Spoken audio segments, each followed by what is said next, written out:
Bonjour à tous et bienvenue dans cette petite conférence réalisée dans le cadre de la Semaine du cerveau 2021. Je suis Corentin Gontier, je suis maître de conférence habilité à diriger des recherches en psychologie différentielle et ma collègue et co-présentatrice est Séverine Erel, maître de conférence en ergonomie et psychologie cognitive. On est tous les deux enseignants-chercheurs à l'université Rennes 2. Aujourd'hui, on va vous parler du thème des écrans et des effets psychologiques des écrans. La question, c'est est-ce qu'on a raison de s'alarmer des effets délétères des écrans sur le cerveau de nos enfants, comme le fait régulièrement la presse grand public, ou bien est-ce que c'est juste une petite panique morale sans fondement scientifique? On précise avant de commencer qu'on n'a pas de conflit d'intérêts, on ne reçoit pas de financement spécifique dans ce domaine, on est juste des chercheurs intéressés par cette thématique. Donc du coup, la présentation va se faire en 2 temps. On est un peu sur des aspects différents, donc on a choisi en fait de répartir, de commencer donc avec une première partie où moi je vais vous parler d'écran, santé mentale, etc. Ensuite, Corentin enchaînera sa présentation et puis pour finir, on vous laissera un temps en fait de questions. Le thème d'aujourd'hui, c'est l'exposition aux écrans est-elle dangereuse pour le cerveau? Et c'est vrai qu'on a eu envie en fait de faire cette contribution parce que depuis plusieurs mois, on voit énormément en fait de choses qui circulent sur les écrans, à la fois dans les médias, mais pas que. Donc on les retrouve dans les médias, mais aussi sur les réseaux sociaux. Souvent, je suis interpellée sur cette question. Et puis également, on voit bien qu'à l'école, il y a énormément de choses qui circulent aussi. Et donc, l'idée aujourd'hui, c'est de vous faire un petit état de la littérature en fait sur différentes questions que vous pourrez vous poser, tout en essayant également de proposer des recommandations qui vous aideront ensuite à mieux gérer en fait cette consommation d'écran. Donc les écrans, on en parle beaucoup, mais par contre, vous allez voir qu'il y a une petite disparité entre ce qui se passe dans la presse et ce qui se passe au niveau scientifique. Si on prend en fait ce rapport, les documents, on va dire plutôt l'évolution en fait du nombre d'articles de presse publiés qui a été donné par le rapport de l'HCSP, donc c'est le Haut Commissariat à la santé publique, on voit en fait que dans la presse aujourd'hui, le sujet des écrans est en complète inflation. Donc on voit que par exemple en 2014, on était à près de 200 000 occurrences, et puis là en fait depuis 2018, on est plutôt autour de 1 600 000 occurrences en fait d'articles autour soit des écrans, soit des smartphones, soit des tablettes, soit des ordinateurs, soit de la télévision. Vous allez me dire, mais c'est peut-être parce que finalement, en fait, il y a beaucoup plus de recherches là-dessus. Et en réalité, c'est pas vraiment le cas. Si on regarde un petit peu ce qui se passe au niveau de l'évolution du nombre d'articles scientifiques, on voit que c'est globalement assez stable, on va dire, entre les années. Bon, après, avec de nouvelles occurrences, et on voit que en 2018, par exemple, le terme écran commence à réapparaître pas mal, parce qu'on a eu en fait beaucoup de choses qui ont été publiées, et notamment des ouvrages sur la question des écrans. Donc, c'est un terme en fait qui revient. Donc aujourd'hui, c'est quoi les écrans? Alors, je vais utiliser ce terme-là, puis vous allez voir que rapidement, je vais switcher vers un autre terme. Je vais plutôt parler de numérique parce qu'en fait, ce terme d'écran est pas très satisfaisant. Alors, si on regarde clairement, c'est quoi un écran? Alors, de quoi on parle exactement? Est-ce que c'est un smartphone? Est-ce que c'est la télé? Est-ce que c'est simplement l'écran de votre tableau de bord? Au final, ce terme, c'est une sorte de fourre-tout dans lequel on va mettre en fait tout ce qui est dispositif d'affichage. Et à ce moment-là, j'ai envie de dire, est-ce que je prends des risques en regardant en fait l'écran de mon micro-ondes? Je me pose des questions. On parle bien en fait de la notion d'écran. Alors moi, je préfère plutôt utiliser la notion de numérique parce que dans ce contexte-là, je trouve que ça renvoie à quelque chose de plus concret. L'écran, pour moi, c'est que le dispositif d'affichage et au final, on ne sait pas réellement ce qui se passe dedans. Et vous allez voir qu'en fonction de ce qui se passe, en fait, on va avoir peut-être pas tout à fait les mêmes choses. Dans la littérature, on va trouver énormément de recherches qui vont être autour de du temps écran. Et donc, l'idée de ces études, c'est d'essayer en fait de regarder quelle est notre consommation, quel est notre temps écran et quels effets en fait ça va avoir sur le fonctionnement cognitif des individus. Alors, il faut savoir que cette mesure, elle est de faible qualité. Dans la majorité des articles qui sont proposés, puis après on discutera aussi de la problématique corrélationnelle, mais dans la majorité en fait des articles qui sont proposés, la notion en fait, le temps écran est estimé a posteriori, c'est-à-dire qu'on parle nous en psycho d'auto-rapporté, c'est-à-dire les gens estiment à peu près dans des enquêtes combien de temps en fait ils ont regardé les écrans. C'est jamais des mesures objectives ou très rarement des mesures objectives. Qu'est-ce qu'on trouve dans le temps écran? Donc, c'est une mesure qui est peu satisfaisante parce qu'en réalité, ça revêt tout un tas d'usages, tout un tas en fait de pratiques. Et de ce point de vue-là, en fait, là, le temps écran, c'est une sorte de fourre-tout. Et en fait, ce qu'on regarde, c'est effectivement ce temps, mais on devrait plutôt regarder la qualité en fait de ce temps, c'est-à-dire qu'est-ce qu'on regarde, est-ce qu'il y a des choses qui sont, il y a probablement des choses qui sont beaucoup plus intéressantes et culturellement enrichissantes et cognitivement bénéfiques que d'autres où en fait c'est probablement plus délétère. Dans la presse, on entend beaucoup ce terme surexposition aux écrans. Alors, à quoi ça renvoie en fait exactement la surexposition aux écrans? Alors, la surexposition, c'est pas une notion scientifique. C'est une sorte d'élément en fait de langage qui a été créé pour expliquer qu'il y avait des gens qui consommaient trop d'écrans. Mais en réalité, en fait, ce terme surexposition aux écrans, si on le prend d'un point de vue sémantique, ça renvoie pas à grand chose. C'est-à-dire, on va avoir en fait dans cette surexposition, en réalité, tout un tas d'usages différenciés. Et en fait, ce sont ces usages qui peuvent avoir soit des effets bénéfiques, soit des effets négatifs. Mais en aucun cas, en tout cas, la surexposition en elle-même est un problème. Beaucoup aussi d'articles de presse relaient aussi, et beaucoup de gens qui ont écrit sur les écrans et qui n'avaient pas forcément raison de le faire, ont parlé de la notion d'hyperstimulation cognitive. Donc, genre, on serait bombardé avec du contenu et on serait hyper stimulé. Alors, c'est quoi l'hyperstimulation cognitive? Si on reprend certaines études, en fait, je pense notamment à l'étude de Christakis. Alors, généralement, en hyperstimulation cognitive, on ne teste pas ça sur des humains, mais plutôt sur des souris. Alors pourquoi? Parce que si on hyperstimule des humains, vous voyez bien qu'il y a un petit problème éthique. Donc on utilise ça plutôt avec des souris. Et en fait, il y a eu cette étude de Christakis qui a été faite où ils ont placé des souris pendant 42 jours. Donc c'est le temps en fait de développement de passage du bébé souris jusqu'à l'adulte souris. Ils les ont soumis en fait pendant 42 jours à tous les jours pendant 6 heures par jour, 70 décibels de son audio, donc une télé mise un peu forte, et également des flashs lumineux, donc pendant 6 heures. Et après, Christakis qui dit, c'est oui, on voit que ça affecte en fait le développement du bébé souris. Donc si on transpose à l'humain, ça équivaut à peu près à 25 ans, 6 heures par jour, devant des flashs lumineux et avec des sons en fait à 70 décibels. Et là, on comprend tout de suite qu'il y a un problème en réalité dans les humains ne sont jamais confrontés à ce type de situation, puisqu'un enfant est scolarisé maintenant à partir de 3 ans, et qu'avant, soit il va à la crèche, soit il va chez la SMAT, soit il reste chez sa maman. Mais en tout cas, il n'est pas du tout exposé en fait dans ces conditions-là.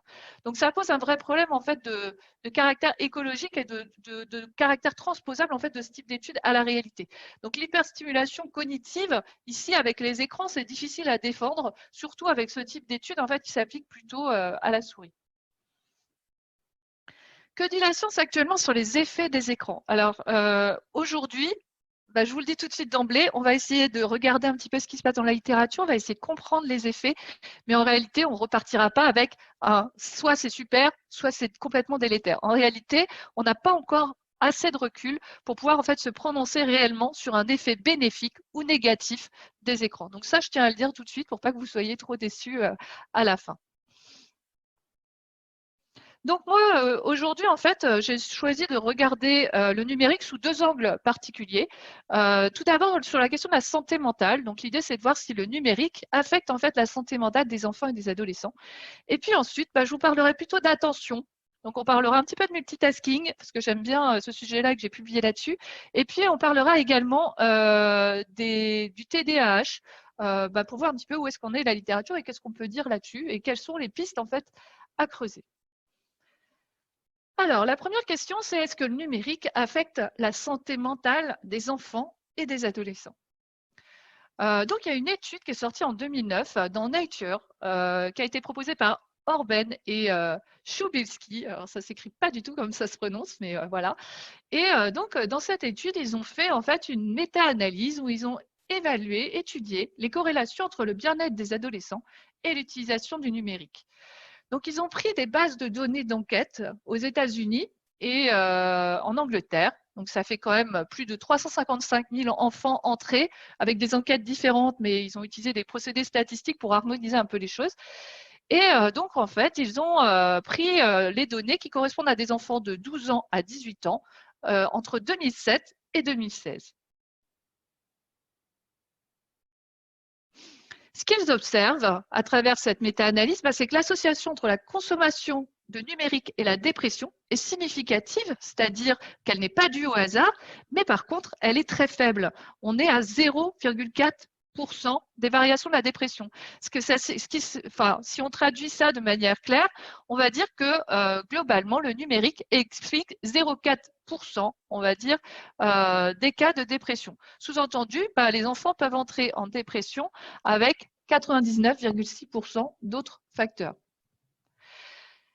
Ils ont essayé aussi de regarder ce qui se passait en fait par rapport à d'autres éléments qui peuvent intervenir dans la vie de l'enfant pour voir en fait si le numérique a vraiment un point important. Et ce qu'ils ont observé, c'est que par exemple, l'effet du port de lunettes sur la dépression est 1,45 fois plus élevé que celui de la consommation du numérique. Même chose, pas même chose, même moins que ça pour les pommes de terre. L'effet du numérique sur la dépression est aussi élevé que celui de la consommation de pommes de terre. Alors, globalement, si on regarde un petit peu cette méta-analyse, ce que l'on peut dire, c'est qu'au final, les pommes de terre, l'asthme, les films, le vélo, la religion, vont aussi, d'une certaine manière, comme le numérique, détruire une génération puisqu'ils ont autant, voire plus d'effets en fait, que la consommation du numérique. Donc cette étude, elle est super intéressante parce qu'il y a énormément de données. Mais évidemment, comme on est sur le plan scientifique, il y a eu en fait des discussions en fait sur ce point. Une des discussions, elle a été proposée par Jean Twenge. Donc c'est une spécialiste en fait des écrans et elle en fait sa théorie c'est de dire que les écrans sont reliés en fait aux vagues de suicide.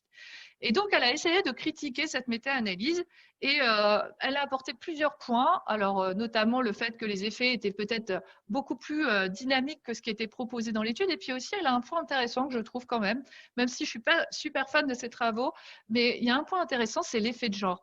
Dans la méta-analyse, on globalise tout, alors qu'en réalité, il y a des effets de genre par rapport à la consommation du numérique. Et notamment, concernant en fait les réseaux sociaux, souvent, ce qu'on observe dans la littérature, c'est que les filles sont plus à risque d'avoir sur leur bien-être que les garçons au niveau des réseaux sociaux. Donc, on va dire que ce travail de 2009 est intéressant et très bien, mais que c'est qu'une vision très macro en fait des choses et que l'intérêt, c'est justement d'aller voir certains usages particuliers sur certains types de populations.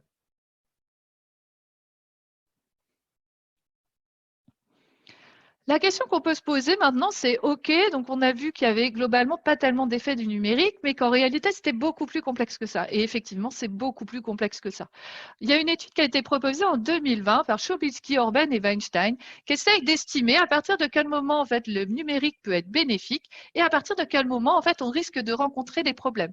Donc, ils proposent en fait une étude en termes d'estimation de temps, avec tous les travers que ça peut revers, puisqu'au final, comme je le disais tout à l'heure, on est sur du temps estimé a posteriori.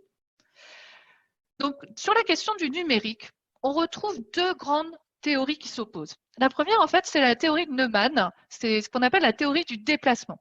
Donc, les gens, en fait, qui sont tenants de cette théorie vont avoir tendance à dire que chaque minute passée avec des outils du numérique, donc la TV, les réseaux sociaux, les jeux vidéo, se substitue à la socialisation avec les copains et nuit aux apprentissages. Donc ça, c'est des théories qui sont défendues encore aujourd'hui par certains chercheurs, et notamment Twenge, et également, c'est celle que l'on retrouve dans mes bouquins préférés, donc je ne vous dirai pas le titre, mais voilà, un truc avec un crétin et un digital. Cette théorie-là, en fait, elle est discutée. Et notamment, en fait, d'autres chercheurs, et notamment les chercheurs d'Oxford, donc Chubitsky et compagnie, vont opposer une autre théorie qui est la théorie de boucle d'or, donc en référence au conte, où en fait, à chaque fois, la petite fille qui entre dans la maison des ours va choisir en fait la partie la plus, le lit moyen, la tasse moyenne, etc. Et ben en fait, ils ont proposé ce thème-là, ce titre-là, donc la théorie de boucle d'or du numérique, en disant qu'une utilisation modérée du numérique ne serait pas intrinsèquement délétère pour les individus, mais pourrait même être bénéfique dans certains cas, et notamment dans le cas où on est aujourd'hui dans un monde connecté. Donc les chercheurs, Chubitsky et Orben et Weinstein, ont essayé en fait d'étudier la relation entre l'engagement dans le numérique et le fonctionnement psychosocial des adolescents. Donc ils ont essayé de regarder dans quelle mesure le fait de consommer du numérique, le temps de consommation du numérique, pouvait affecter, en bien ou en mal, le fonctionnement psychosocial, c'est-à-dire la régulation des émotions, et également la sociabilité des adolescents. Donc, ils ont fait une grande enquête et ils ont repris les données d'une grande enquête américaine, donc une enquête épidémio classique. Et donc, ils ont pris des enfants et des adolescents âgés entre 6 mois et 17 ans qui ont été évalués entre 2016 et 2017. Et ce qu'ils observent, c'est qu'en fait, les bénéfices du numérique, c'est pas du tout conforme à la théorie en fait du déplacement. C'est plutôt une théorie, c'est plutôt des résultats qui s'expriment en fait sous la forme d'une courbe en U inversée. Donc, qui vont plus dans le sens de la théorie du boucle d'or, d'un usage modéré.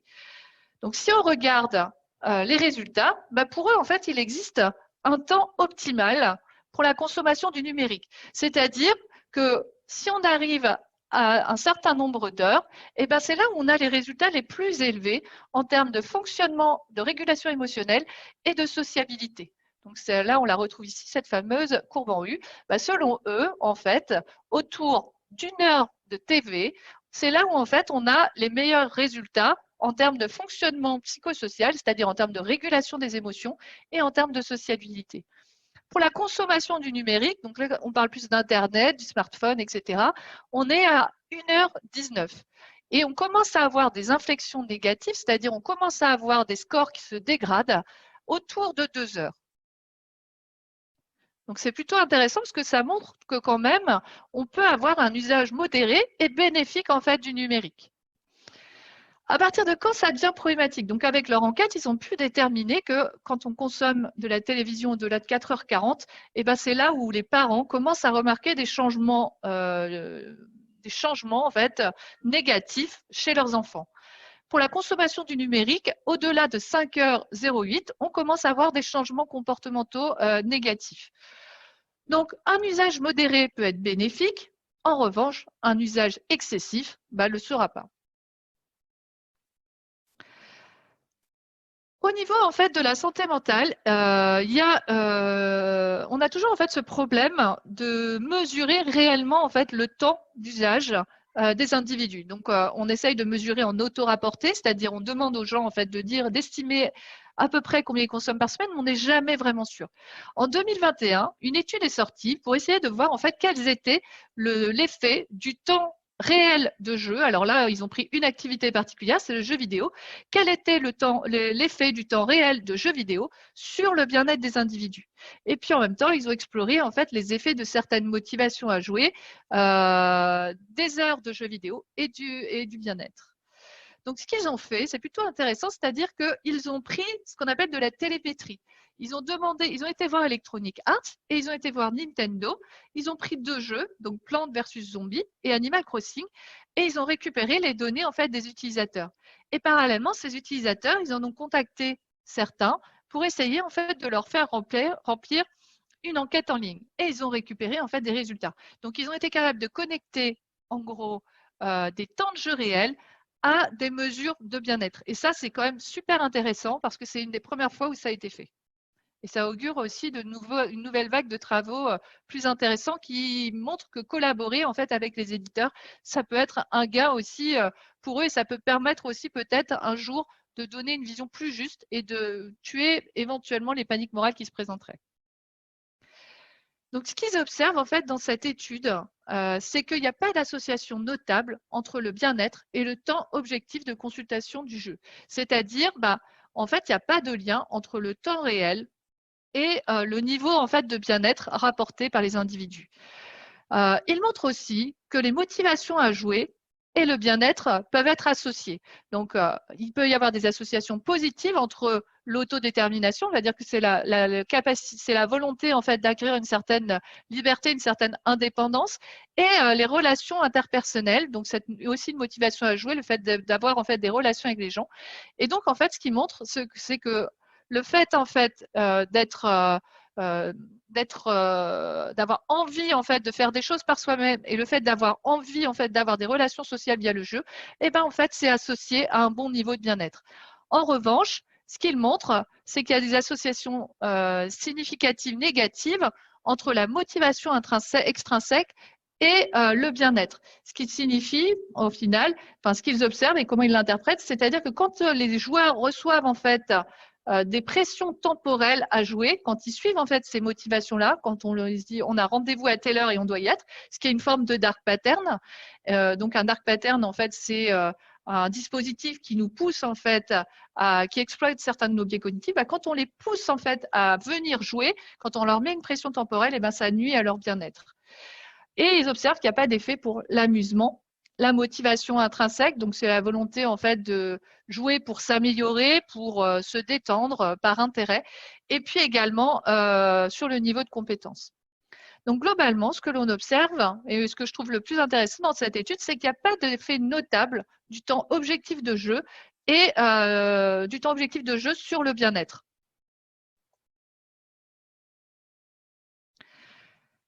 Une autre étude intéressante est sortie également en 2021. Donc là, je vous fais la revue de littérature de ce qui est parti, de ce qui est sorti récemment.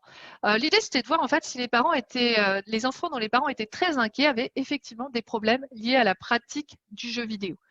Donc, est-ce que le fait que je sois inquiet en fait pour mon enfant, est-ce que ça veut forcément dire qu'il y a un réel problème avec la pratique du jeu vidéo? Donc, ils ont fait une émission à la BBC. Non, c'était pas la BBC, c'était sur une télévision au Danemark. Et en fait, les chercheurs ont demandé aux gens de laisser leurs adresses et les ont recontactés pour remplir en fait des enquêtes via des diades parents-enfants. Donc, ils ont trouvé des diades parents-enfants inquiets, puis d'un autre côté, ils ont trouvé des diades, donc des duos parents-enfants, qui eux en fait ne présentaient pas d'inquiétude particulière vis-à-vis du jeu vidéo. Et donc, en fait, ils les ont comparés, ces diades-là, vis-à-vis du bien-être, du contrôle cognitif, donc c'est la capacité à switcher entre différentes tâches, pardon, l'inhibition. Donc là, en fait, c'est plutôt la capacité à pouvoir se retenir de faire une action qui pourrait être délétère et faire une autre action, les usages problématiques du jeu vidéo et le temps de jeu. Donc cette enquête, donc ils l'ont fait en fait sur des parents et des enfants de 12 à 17 ans. Ils ont recueilli en fait 64 diades par enfant et 34 diades par enfant inquiet versus 33 diades par enfant contrôle. Et donc ce qu'ils observent, c'est que effectivement les parents qui sont inquiets ont raison un petit peu de l'être parce que leurs enfants passent plus de temps sur les jeux vidéo que les enfants du groupe contrôle. C'est eux aussi parmi en fait les enfants qui sont dans le groupe inquiet et qui ont des problèmes de bien-être, c'est aussi ceux qui expérimentent le plus d'usages problématiques du jeu vidéo, c'est-à-dire un usage qui impacte la vie quotidienne. Ils observent également une association négative entre le sentiment d'escapisme. Alors, je vais essayer de le traduire, mais en fait, c'est l'évitement, le fait de se réfugier dans le jeu vidéo et le bien-être. Donc, en fait, plus les enfants ont le sentiment de se réfugier dans le jeu vidéo, moins leur bien-être est élevé. Il y a également une association négative entre le sentiment de négliger d'autres activités et le bien-être. Plus les enfants ont le sentiment de négliger d'autres activités non ludiques, moins en fait ils sont dans le bien-être.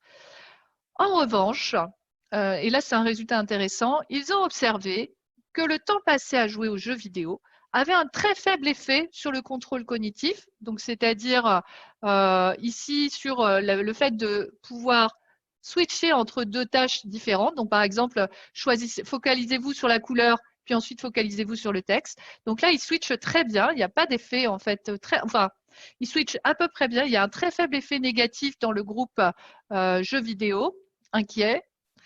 Il y a également un très faible effet négatif sur le bien-être. Donc les enfants, enfin dans les diades inquiets, et on voit que les enfants en fait ont des scores de bien-être un peu moins élevés que les autres, mais très faibles. Et il n'y a pas d'effet en fait sur l'inhibition. Et ce qu'on observe également dans cette enquête, c'est que plus les parents sont inquiets, et moins les enfants se sentent relaxés au quotidien. Qu'est-ce qu'on peut dire globalement avec cette étude? C'est que les parents ont des difficultés à prédire en fait les effets des jeux vidéo en termes de bien-être et de difficultés cognitives. Souvent, en fait, les parents qui ont des enfants qui jouent beaucoup ont tendance à penser que ça dégrade leur capacité cognitive. En réalité, cette étude montre que ça a un très faible effet en fait sur les aspects, sur les compétences cognitives, et un très faible effet sur le bien-être. Donc, la question aussi qu'on peut se poser quand on travaille sur la santé mentale, c'est la question en fait de l'addiction. Est-ce que en fait il existe une addiction au numérique? Donc, on parle bien d'une addiction au numérique. Alors, il n'y a pas d'addiction au numérique ni à Internet, pardon, reconnu officiellement par l'APA ou l'OMS. Mais il existe bien un trouble du jeu vidéo en ligne. Donc en 2013, l'Internet Game Disorder est entré dans le DSM-5, dans la liste des troubles émergents. Et en 2018, on retrouve en fait l'entrée de ce trouble dans la CIM-11, donc c'est le classement international des maladies de l'OMS. Mais cette entrée, elle est discutée pour plusieurs, par rapport à plusieurs chercheurs, plusieurs chercheurs en fait s'opposent sur ces questions. Donc, une catégorie de chercheurs considère qu'il faut regarder ces comportements problématiques. Donc, on n'a pas forcément à les nier, mais par contre, c'est difficile de catégoriser en fait un trouble du jeu vidéo en ligne, puisqu'il existe des problèmes avec la qualité de certaines études. On est encore beaucoup sur des études corrélationnelles. On voit que la méthodologie expérimentale est parfois discutable. Donc voilà. Il y a des problèmes de qualité des mesures des usages problématiques du jeu vidéo. Si on regarde la littérature, il existe beaucoup d'échelles. Et en réalité, elles ne mesurent pas toujours tout à fait la même chose. Donc, c'est difficile, en fait, d'établir un trouble sur des échelles qui ont des mesures différentes et aussi des qualités différentes. L'autre risque de ce classement, et la raison pour laquelle il est décrié, c'est parce qu'il y a un risque de surpathologisation et de stigmatisation de la population des gamers. Donc l'idée, c'est pas un joueur qui va jouer beaucoup, mais pas nécessairement un joueur en fait qui présente un usage problématique. Il faut distinguer ce qui est de l'ordre de la passion de ce qui est de l'ordre en fait de l'usage problématique du jeu. Et ce qui les distingue en fait, c'est le fait que ça agit, que ça a un effet négatif en fait sur le quotidien de l'enfant ou de l'adolescent. Donc avec des répercussions, par exemple, sur ses résultats scolaires, mais également sur l'estime de soi, sur la culpabilité qu'il peut avoir. Donc des répercussions à la fois intrapsychiques et puis aussi des répercussions au niveau scolaire ou au niveau professionnel. Et puis on a aussi ce risque d'accroissement de la panique morale concernant les jeux vidéo. Donc là où on peut quand même se dire que bon, c'est pas non plus une catastrophe, c'est que ça permet de conduire aujourd'hui des recherches et d'avoir des financements sur cette question-là qui permettront peut-être un jour soit de classer ou du moins de mieux comprendre, de déclasser ou du moins de mieux comprendre en fait ce trouble du jeu vidéo en ligne. Et là, de ce point de vue-là, on peut se dire que ok, regardons ce qui se passe et ensuite revoyons s'il y a nécessité de le classer ou pas. Est-ce qu'il y a en fait une addiction à Internet? Alors aujourd'hui, comme je le disais, il n'y a pas d'addiction à Internet, mais on reconnaît dans la littérature un usage problématique d'Internet. Donc ce n'est pas un trouble, c'est juste en fait pour l'instant un usage problématique d'Internet. L'usage problématique d'Internet, c'est quoi? C'est un problème comportemental qui repose sur un usage compulsif et excessif d'Internet qui va interférer avec les activités de la vie quotidienne. Donc pour Kuss et Griffiths, ce trouble s'accompagne des éléments suivants. Une science des activités, qui fait qu'on va se focaliser là-dessus et plus sur autre chose. Une modification de l'humeur, un accroissement de la tolérance, c'est-à-dire qu'on va essayer en fait d'avoir de plus en plus d'épisodes avec Internet, la présence d'un manque psychologique, la réinstallation rapide du comportement problématique et la présence de conflits de nature intrapsychique, donc perte de contrôle, perte de l'estime de soi ou interpersonnel. Donc là, c'est plus relatif à des problèmes familiaux, des problèmes de couple, des problèmes familiaux, des problèmes scolaires, des problèmes professionnels.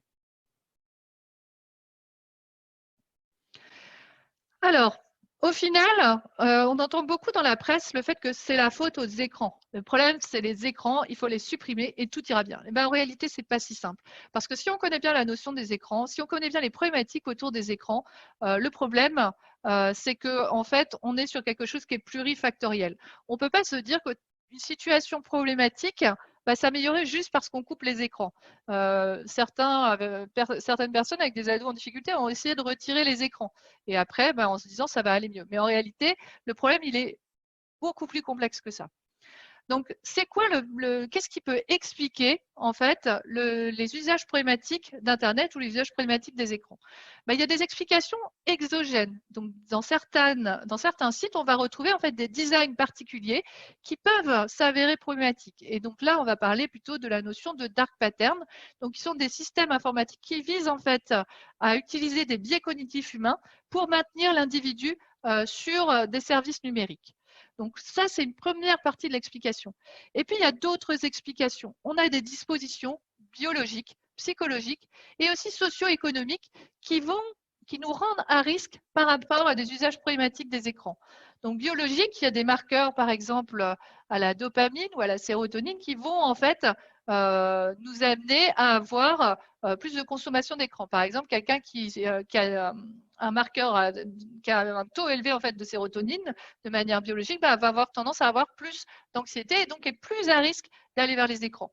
Il y a des profils et des traits psychologiques qui sont aussi qui rendent des choses aussi beaucoup plus à risque. Les personnes qui présentent un haut niveau d'impulsivité sont plus à risque en fait d'avoir un usage problématique des écrans. Dans certaines catégories socio-économiques, eh ben aussi on est plus à risque d'avoir en fait un usage problématique des écrans. Donc notamment, ce qu'on retrouve beaucoup dans la littérature, c'est des structures familiales particulières et notamment en fait les structures monoparentales rendent plus à risque en fait les enfants plus à risque de déclencher des usages problématiques des écrans. Il faut comprendre que quand je dis plus à risque, ça ne veut pas dire qu'il y a un déterminisme. Ce n'est pas parce que vous cochez toutes ces cases que nécessairement vous allez avoir un usage problématique des écrans. Ça veut dire que vous êtes plus à disposition de développer des usages problématiques des écrans. Et dans les facteurs psychologiques, ce que l'on observe souvent par rapport à l'usage problématique des écrans, c'est le phénomène de coping dérégulé. Alors, c'est quoi un coping dérégulé? Eh bien, en fait, c'est se réfugier dans le numérique pour gérer un stress particulier et éviter en fait certaines difficultés. Et donc ça aussi, c'est un facteur important à prendre en compte parce que je pense que ça explique une majorité en fait des usages problématiques des écrans. Aujourd'hui, souvent, j'entends quand j'interroge les parents, est-ce que mon enfant il est addict ou oh mon Dieu, mon enfant il est addict. Donc en réalité, votre enfant peut être passionné par le jeu vidéo, il faut l'aider à appréhender tout ça, mais la prévalence du trouble du jeu vidéo tel qu'il est spécifié, en fait, il est très peu élevé. On est à 0,3 jusqu'à 1% de la population sur 2 milliards de joueurs. Donc c'est quand même pas très élevé. Les usages problématiques, pour l'instant, ils sont estimés autour de 6% de la population mondiale qui a accès à Internet, donc usage problématique d'Internet. En France, là j'ai calculé, on est autour de on est un petit peu plus là dans une étude que je suis en train de rédiger, mais on est autour de ça, donc autour de 6%. Donc c'est pas non plus en fait quelque chose qui explose et que l'on voit en fait partout. Deuxième point, je vais avancer un peu plus rapidement. Donc, concernant en fait l'attention, le numérique affecte-t-il notre attention? Alors, j'ai remis un petit poisson rouge parce que je vais vous reparler du mythe du poisson rouge. Et donc voilà. Alors, est-ce qu'on est tous des poissons rouges? Est-ce que notre capacité attentionnelle est très faible? Donc, il y a un vrai neuromythe là-dessus, en fait, qu'il faut casser. C'est celui, en fait, qui dit qu'un poisson rouge a un empan d'attention de 9 secondes, alors que l'humain, aujourd'hui, aurait un empan de 8 secondes et que tout ça, ce serait en fait de la faute d'Internet. Donc, c'est un neuromythe qui est très difficile, en fait, dont l'origine est très difficile à retrouver. C'est paru dans un article du Guardian en 2000 et en fait cet article-là s'inspirait d'une étude marketing Microsoft et si on remonte un peu plus loin et qu'on essaye de comprendre d'où vient cette étude, en réalité c'est là où on se perd. Il n'y a pas, en fait c'était une étude avec un chiffre qui a été donné dans une réunion d'entreprise marketing Microsoft où on a un article qui n'a pas fait l'objet en fait d'une révision scientifique, des données qui sont difficilement traçables et après moi j'aimerais bien qu'on puisse me prouver aussi que le poisson rouge a bien un empan attentionnel de 9 secondes. Je ne sais pas, mais a priori, ça me paraît un petit peu étrange, mais si quelqu'un a des données là-dessus, voilà. Donc ça, c'est un neuromythe en fait qui est hyper répandu et notamment, il y a eu des livres là-dessus qui ont été publiés et qui visaient justement à nous faire penser que nous étions tous devenus des poissons rouges. Donc, je vous rassure, en fait, c'est beaucoup plus compliqué que ça. L'attention, en fait, quand on dit l'attention humaine, c'est 8 secondes, en réalité, la personne qui dit ça, elle ne connaît rien à la notion d'attention. L'attention, c'est quoi? Alors, en réalité, l'attention, ça peut être différentes formes d'attention. La première attention que l'on connaît, c'est l'attention sélective. Donc, dans l'attention sélective, on va traiter une caractéristique pertinente d'un stimulus tout en inhibant des éléments distracteurs. Alors, je vous mets une petite vidéo. C'est très court, mais en fait, je vous laisse regarder cette scène et après, on va regarder un petit peu ce que vous en pensez. Lord Smythe, who, at precisely 3:34 this afternoon, was brutally bludgeoned to death with a blunt instrument. I want each of you to tell me your whereabouts at precisely the time that this dastardly deed took place? I was polishing the brass in the master bedroom. I was buttering his lordship's scones below stairs, sir. Why, I was planting my petunias in the potting shed. Constable, arrest Lady Smythe. But how did you know? Madam, as any horticulturist will tell you, one does not plant petunias until May is out. Take her away. It's just a matter of observation. The real question is how observant were you? Est-ce que vous avez vu tous les changements qui sont intervenus? Il y en avait 21.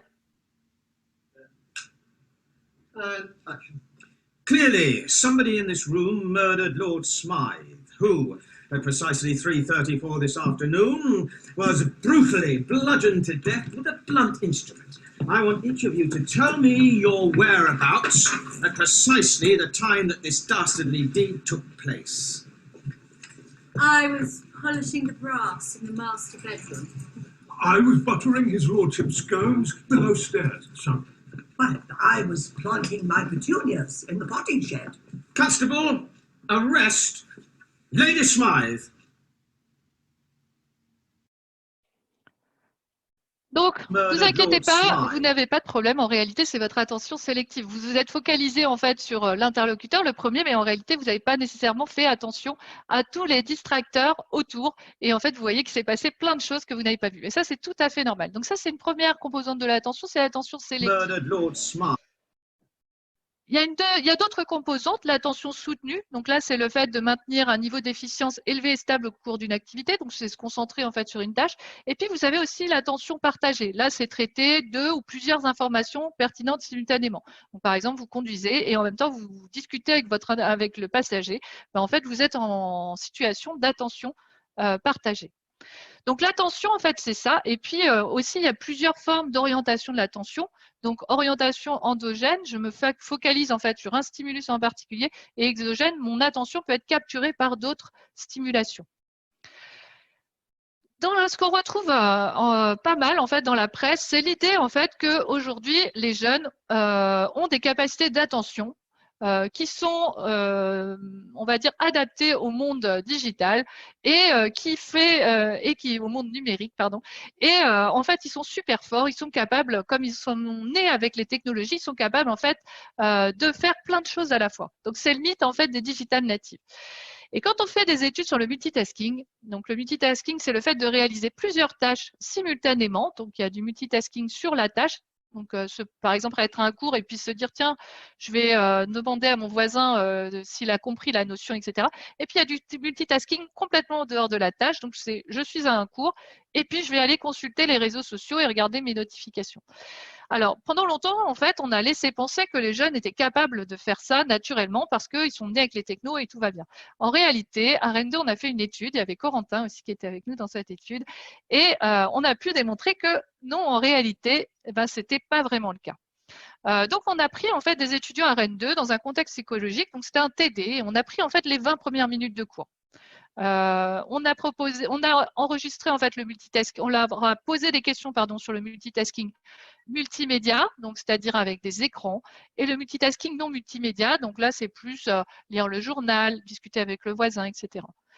Donc pendant les 20 premières minutes, on leur a rien dit.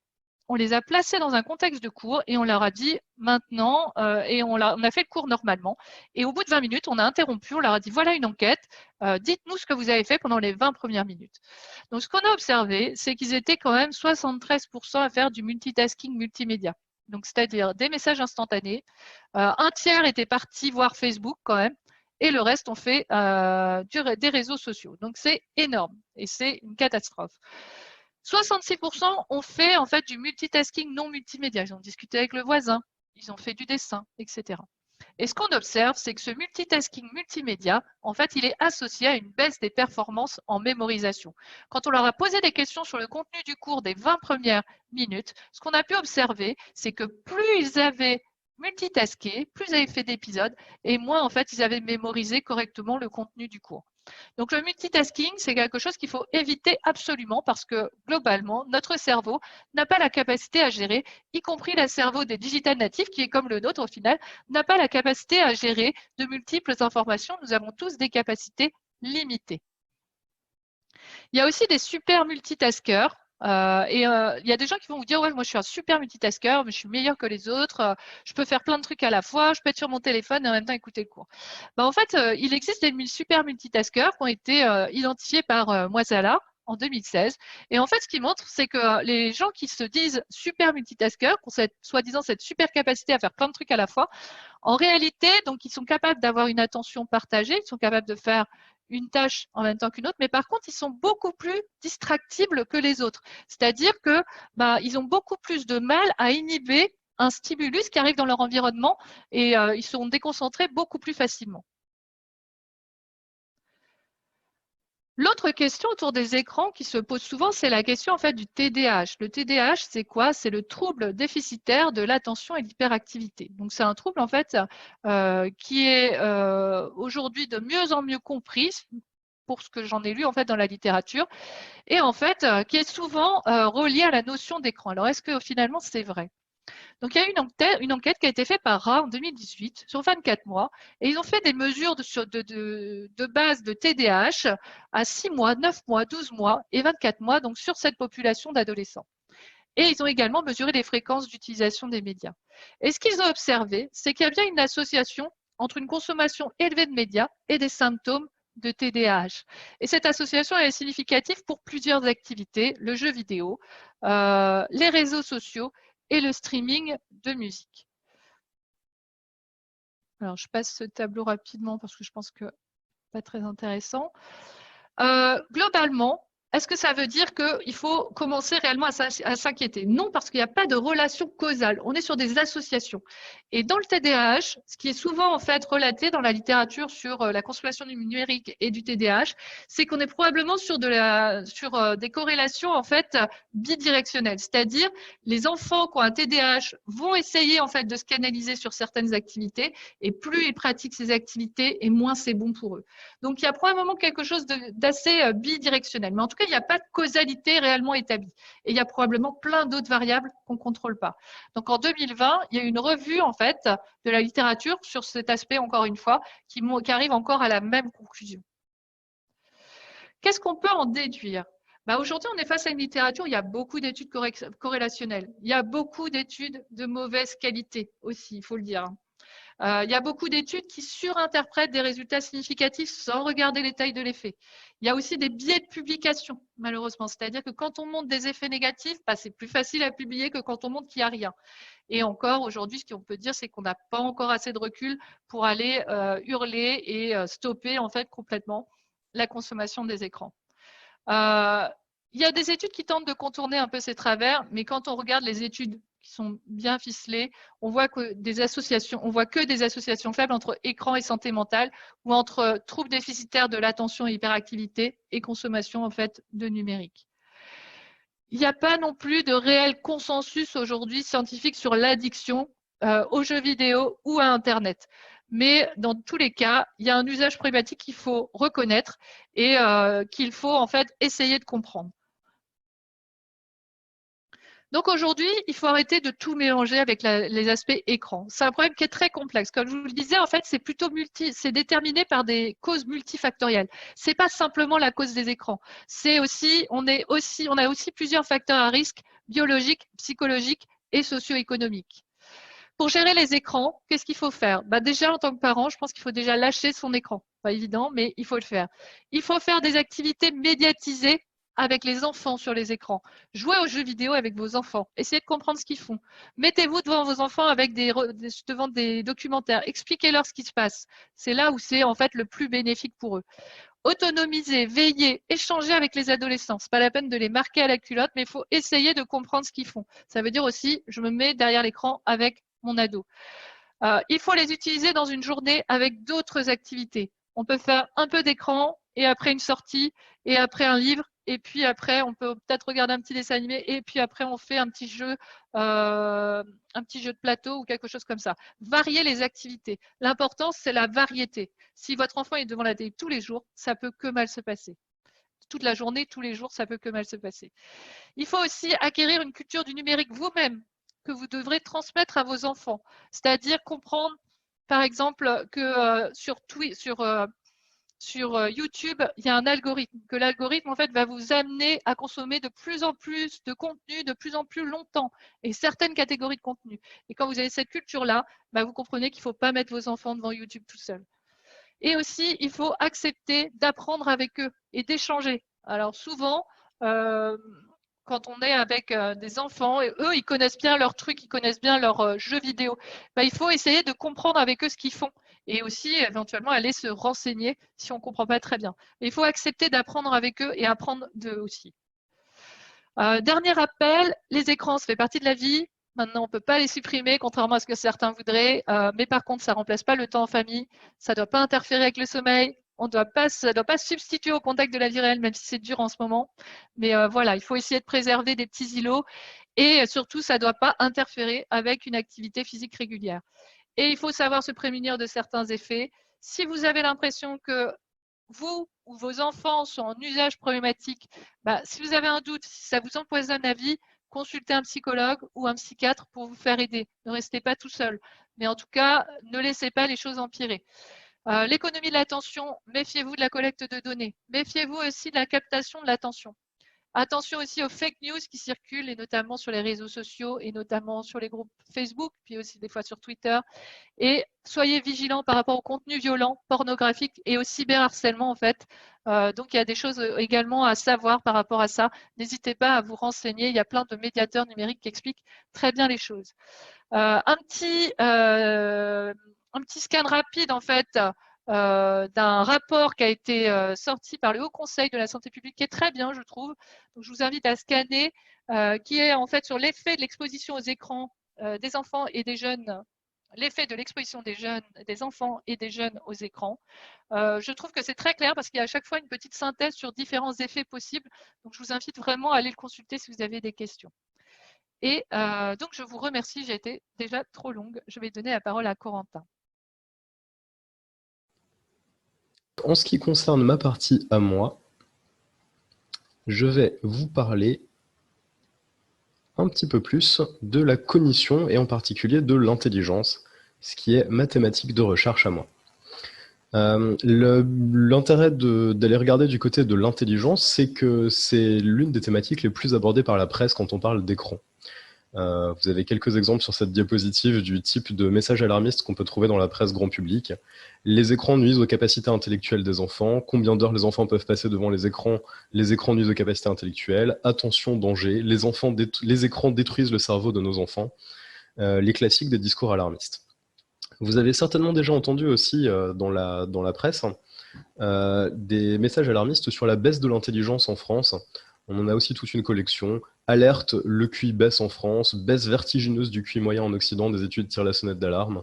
Et si l'humanité basculait dans l'imbécilité, le QI des Français en chute libre, et ainsi de suite. 3 choses à vous dire sur cette petite présentation pour terminer avant la phase de questions. Un petit menu en 3 plats avant de passer au vrai repas, donc ensuite. Est-ce que l'intelligence décline réellement en France? Est-ce que c'est une réalité scientifique, cette histoire de déclin de l'intelligence? Est-ce que vraiment ça arrive? Quels sont les effets des écrans sur l'activité cognitive? Donc en complément à ce qu'a raconté Séverine sur l'aspect plutôt bien-être et santé mentale, qu'est-ce qu'on observe pour l'activité cognitive, l'intelligence, la mémoire et ainsi de suite?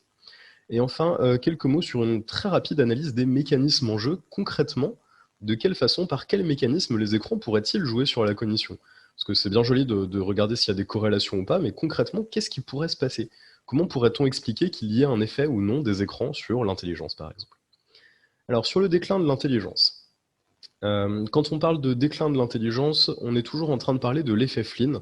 C'est le terme que vous trouverez toujours en lien avec cette question du déclin de l'intelligence.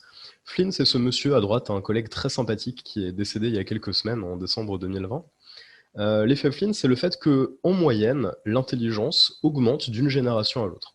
Plus exactement, les scores d'intelligence augmentent. C'est-à-dire qu'en moyenne, nos scores d'intelligence sur un test d'intelligence sont plus élevés que ceux de la génération de nos parents, qui eux-mêmes avaient des scores en moyenne plus élevés que nos grands-parents.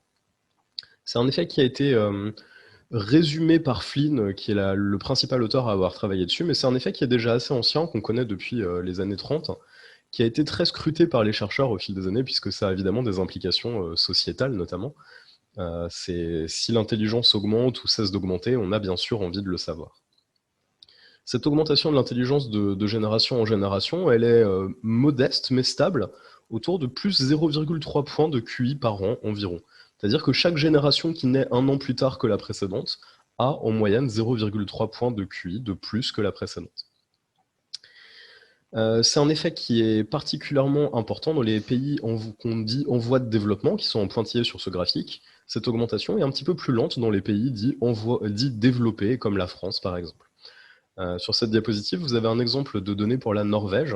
C'est un pattern assez classique pour l'effet Flynn. On observe une augmentation importante dans les années 50, et puis au bout d'un moment, l'intelligence se met à stagner avec des petites fluctuations assez aléatoires d'une année à l'autre, d'une génération à l'autre. Donc c'est un schéma qui est assez classique pour les pays développés. Dans les pays qu'on appelle en voie de développement, l'augmentation est toujours en cours, donc on est plutôt sur la moitié gauche de cette courbe. On a toujours une augmentation rapide, et puis dans quelques années, probablement, ça va ralentir et se mettre à stagner un petit peu plus. Alors, il y a deux très grosses revues de littérature sur l'effet Flynn. La première de Pichnig et Voracek, qui a méta-analysé des études portant sur un total d'un peu plus de 4 millions de participants, qui conclut que l'effet Flynn continue toujours à la même vitesse. Globalement, en moyenne, dans le monde, l'intelligence continue à augmenter pareil. Et une autre méta-analyse un petit peu plus modeste, sur seulement 14 000 participants, enfin c'est déjà pas mal, qui conclut que l'effet Flynn ralentit. 14 000 participants, 285 études quand même. Et puis à côté de ça, il y a une troisième méta-analyse, toute petite, qui porte sur 9 études dans 7 pays, à comparer aux 275, 280 études synthétisées par les deux méta-analyses précédentes. Cette autre méta-analyse, cette troisième méta-analyse, elle conclut que l'intelligence décline. Elle conclut à ce qu'elle appelle un effet Flynn négatif, une diminution de l'intelligence de génération en génération. Et ce, dans 7 pays, dont la France. C'est ce travail qui est à l'origine de la panique morale qu'on trouve dans la presse, qui conclut que l'intelligence est en chute libre, qu'il y a une chute catastrophique du QI, que c'est un gros problème et que nos enfants seront stupides. L'étude pour la France a été menée par Edward Dutton et Richard Lynn. Elle a été publiée en 2015, je crois. J'ai un trou, 2015. Alors, ça vaut le coup de prendre quelques secondes pour s'arrêter sur les deux auteurs de cette étude sur la France. Edward Dutton, le portrait de gauche, est docteur en théologie. Il n'a pas fait particulièrement d'études en psychologie. Il a fait un doctorat de théologie, d'études religieuses. À droite, Richard Lynn, le second auteur, est particulièrement connu dans la communauté scientifique en psychologie pour ses 3 thématiques de recherche. Les femmes sont moins intelligentes que les hommes, les noirs sont moins intelligents que les blancs, et les jeunes sont moins intelligents que les vieux. Il est intéressant de remarquer que Richard Lynn est un homme blanc de 80 et 85 ans, je crois, quelque chose comme ça. Richard Lynn est particulièrement connu pour ses travaux que vous avez peut-être vu circuler sur les réseaux sociaux. C'est l'auteur de cette célèbre carte du quotient intellectuel moyen en fonction du pays, qui nous apprend qu'en Afrique, les gens sont tous particulièrement stupides et en situation de déficience intellectuelle en moyenne, regardés comme les Africains sont bêtes. Voilà, c'est la thématique de recherche de Richard Lynn. C'est un collègue qui ne se pose pas beaucoup la question de savoir par contre si ça a du sens de faire passer des tests de quotient intellectuel occidentaux à des enfants africains. Lui, ce qui l'intéresse, c'est juste de montrer que les Africains sont bêtes. Il prend des tests occidentaux, il les fait passer à l'identique, il montre que les Africains ne réussissent pas. Il conclut, les Noirs sont moins intelligents que les Blancs. Vous trouverez dans ces travaux des corrélations de type corrélation entre le degré auquel votre peau est de couleur sombre et le quotient intellectuel. Donc des thématiques de recherche particulièrement détestables, ce sont donc ces deux collègues très sympathiques qui sont les auteurs de l'étude sur la France. Alors pourquoi est-ce qu'un docteur en théologie et quelqu'un qui est spécialiste des questions de race s'intéresse à la question du déclin de l'intelligence en France? Eh bien en fait, on comprend un peu mieux quand on s'amuse à lire leurs articles et à regarder quelles sont les hypothèses qu'ils proposent pour expliquer pourquoi l'intelligence déclinerait en France. Il n'y a pas les écrans dans la liste. Leurs interprétations à eux, ils en ont 4 en fait. Soit c'est parce qu'il y a de plus en plus de filles, et les filles sont bêtes, donc ça ferait décliner l'intelligence en moyenne. Soit c'est parce que les femmes font des enfants trop tard, les femmes se concentrent plus sur leur carrière et ont des enfants plus tardivement, donc les enfants qu'elles font sont de moins bonne qualité, et ça fait décliner l'intelligence. Soit c'est parce qu'il y a de plus en plus d'immigrés en France, et comme les immigrés, on vient de le voir d'après Richard Lynn, sont bêtes, ça fait décliner l'intelligence moyenne. Soit les gens moins intelligents feraient trop d'enfants et ça ferait baisser la moyenne globale. On n'est pas tout à fait sur une recherche idéologiquement neutre, donc il y a une certaine charge idéologique derrière.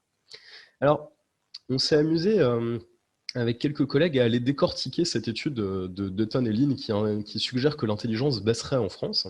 Alors, 2 constats. Le premier, c'est que la période qu'ils étudient va de 1999 à 2008. C'est une période qui est toute petite quand même à l'échelle des évolutions sociétales de l'intelligence en France. Ils ne regardent pas une baisse de l'intelligence sur les 100 dernières années. C'est entre 99 et 2008. Donc la période est toute petite et leur échantillon est tout petit également. Ils travaillent sur un échantillon de 79 personnes. Donc ils concluent que l'intelligence baisse en France sur la base de 79 personnes. C'est la seule étude. Tout ce que vous avez vu dans la presse sur la chute catastrophique du QI en France est basé sur cette étude de Dutton et Lin. Il n'en existe pas d'autres.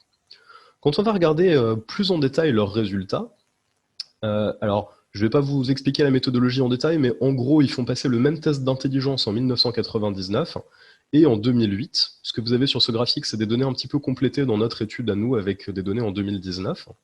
Donc on fait passer le même test d'intelligence en 1999 et en 2019, et on va voir si la performance a baissé entre les deux sur ces mêmes tests d'intelligence. Ce qu'on observe quand on fait ce travail, c'est qu'il y a bel et bien une baisse sur certains tests d'intelligence, mais pas tous. Il y a vraiment deux catégories de tests qui se dégagent sur ce graphique. Dans la moitié gauche, quelques tests pour lesquels la performance a décliné en 99 et 2019. Dans la moitié droite, des tests qui sont rigoureusement constants, voire même où la performance a augmenté entre 99 et 2019. Pour comprendre ce qui se passe ici, il suffit d'aller regarder un peu plus précisément le détail des tests. Les 5 tests à gauche qui déclinent, de quoi nous parle-t-il? Qu'est-ce qu'on demande aux gens de faire en fait? Alors, qu'est-ce qui décline concrètement sur les tests d'intelligence? Eh bien, en premier lieu, on trouve une baisse de performance sur certains mots de vocabulaire. Il y a quelques mots de vocabulaire qui sont plus difficiles à définir en 2019 qu'ils ne l'étaient dans les années 90. En fait, c'est pas vraiment une baisse du vocabulaire à proprement parler, parce qu'il y a d'autres mots qui sont plus faciles aujourd'hui qu'ils ne l'étaient dans les années 90. C'est moins une question de baisse finalement qu'une question de changement de fréquence des mots dans la langue avec le temps. Mais ça donne l'impression d'une baisse parce que certains mots sont moins bien connus et ce sont des mots qui étaient présents dans les tests de vocabulaire des années 90. Similitude. Un exemple de question qui décline, pour laquelle la performance est beaucoup plus faible en 2019 qu'en 99, c'est qu'est-ce qui est similaire entre un instituteur et un douanier? C'est pas très compliqué de comprendre pourquoi finalement. Le terme d'instituteur est plus tellement utilisé aujourd'hui et les douaniers sont devenus beaucoup moins visibles depuis l'ouverture des frontières autour de la France. Information, des questions de culture générale, des questions qui demandent d'identifier par exemple des personnages célèbres du XXe siècle. On comprend assez bien pourquoi la performance pourrait décliner sur ces questions de culture générale du XXe siècle entre les années 90 et 2019. Là encore, c'est pas vraiment un déclin de la culture générale, parce qu'il y a d'autres personnes célèbres qui sont devenues connues pour les participants, qui n'étaient pas connues dans les années 90, qui le sont maintenant. C'est plus, comme pour le vocabulaire, une évolution des connaissances que vraiment un déclin des connaissances qu'il faut comprendre ici. Compréhension des questions de culture générale, là encore, mais plutôt orientées vers l'acquisition des codes sociaux. Est-ce qu'un parlementaire pourrait être ministre, par exemple? Donc il y a un petit déclin sur ces tests aussi, mais là encore, c'est plus un changement de connaissances culturelles que vraiment un déclin. Les versions les plus récentes des tests d'intelligence ont un peu laissé tomber ces questions d'éducation civique et se sont orientées vers d'autres types de contenus. On trouve des questions plus orientées, par exemple, vers le développement durable. Donc c'est des choses qui sont moins bien connues, mais il y a d'autres choses qui sont plus connues à la place. Et enfin, arithmétique. On a une baisse de performance sur les tests d'arithmétique, mais qui n'est pas forcément une baisse de compétences en arithmétique. Voilà un exemple de question. Si vous achetez 14 francs de timbre et que vous payez avec une pièce de 20 francs, combien doit-on vous rendre? Mais en fait, on n'achète plus énormément de timbres aujourd'hui par rapport aux années 90, et on paye plus beaucoup en francs non plus. Donc c'est pas illogique que ce type de question pose plus de difficultés aux participants aujourd'hui. Qu'est-ce qui ne décline pas par contre? Eh bien, ce qui ne décline pas, ce sont tous les tests logiques, abstraits, de raisonnement vraiment logique, ce à quoi on pense quand on pense intelligence en général. Donc les tests de matrice par exemple, où on doit compléter une matrice avec la figure géométrique qui manque pour respecter les règles logiques à l'intérieur. Les tests de type cube, où on doit assembler des cubes pour reproduire un schéma, ce qui implique de comprendre comment on doit décomposer le schéma et comment on fait pour le reproduire avec les cubes dont on dispose. Donc pour le coup, les choses vraiment abstraites, visuo-spatiales, qui ne dépendent pas au même titre de connaissances culturelles, qui ne dépendent pas de mes connaissances en personnes célèbres, en vocabulaire. Donc finalement, il n'y a pas de déclin de l'intelligence en France. Il n'y a rien qui indique vraiment un déclin de l'intelligence au sens où on l'entend dans ces données. Donc voilà pour le déclin de l'intelligence en France. En bref, il n'y a aucun déclin de l'intelligence en France. Il y a une petite évolution des connaissances culturelles qui fait décliner la performance sur certains tests des années 90 qui deviennent petit à petit obsolètes. Et d'ailleurs, les psychologues remettent à jour régulièrement leurs tests. Les tests des années 90 ne sont plus utilisés aujourd'hui. Donc c'est des évolutions du matériel, elles sont suivies par les psychologues. Dutton et Lin s'amusent à interpréter les résultats qu'on obtient quand on fait passer des vieux tests, mais les psychologues remettent leurs tests à jour, donc ces versions ne sont plus utilisées aujourd'hui. Donc il n'y a pas de déclin en France de l'intelligence, il n'y a aucune raison d'être alarmé, puisque en fait, la performance reste stable ou augmente sur les tests de raisonnement logique. La seule chose qui décline, c'est certaines connaissances très chargées culturellement, qui sont devenues obsolètes depuis les années 90.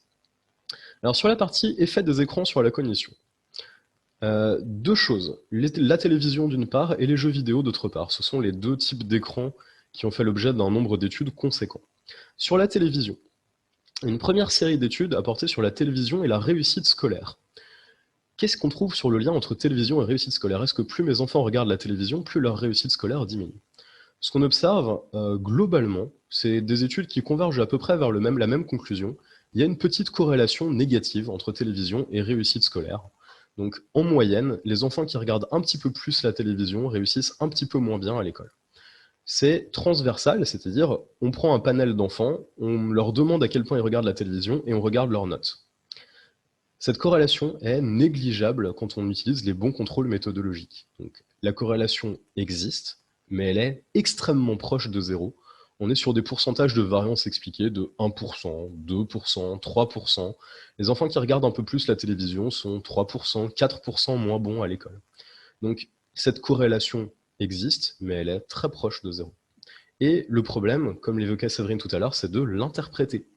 Est-ce que les enfants qui regardent beaucoup la télévision sont moins bons à l'école parce que la télévision fait baisser les résultats scolaires, X cause Y, ou bien est-ce que le fait d'être mauvais à l'école fait qu'on regarde plus la télévision au lieu de faire ses devoirs? Je ne suis pas bon à l'école, donc je ne m'intéresse pas aux devoirs et à ce qui se passe en dehors, donc je regarde la télévision. Donc dans ce cas-là, c'est les mauvais résultats scolaires qui causeraient la télévision, et pas l'inverse. Ou bien est-ce qu'il y a une troisième variable qui vient causer à la fois la télévision et les mauvais résultats scolaires? Et on en connaît un certain nombre, dont le niveau socio-économique par exemple.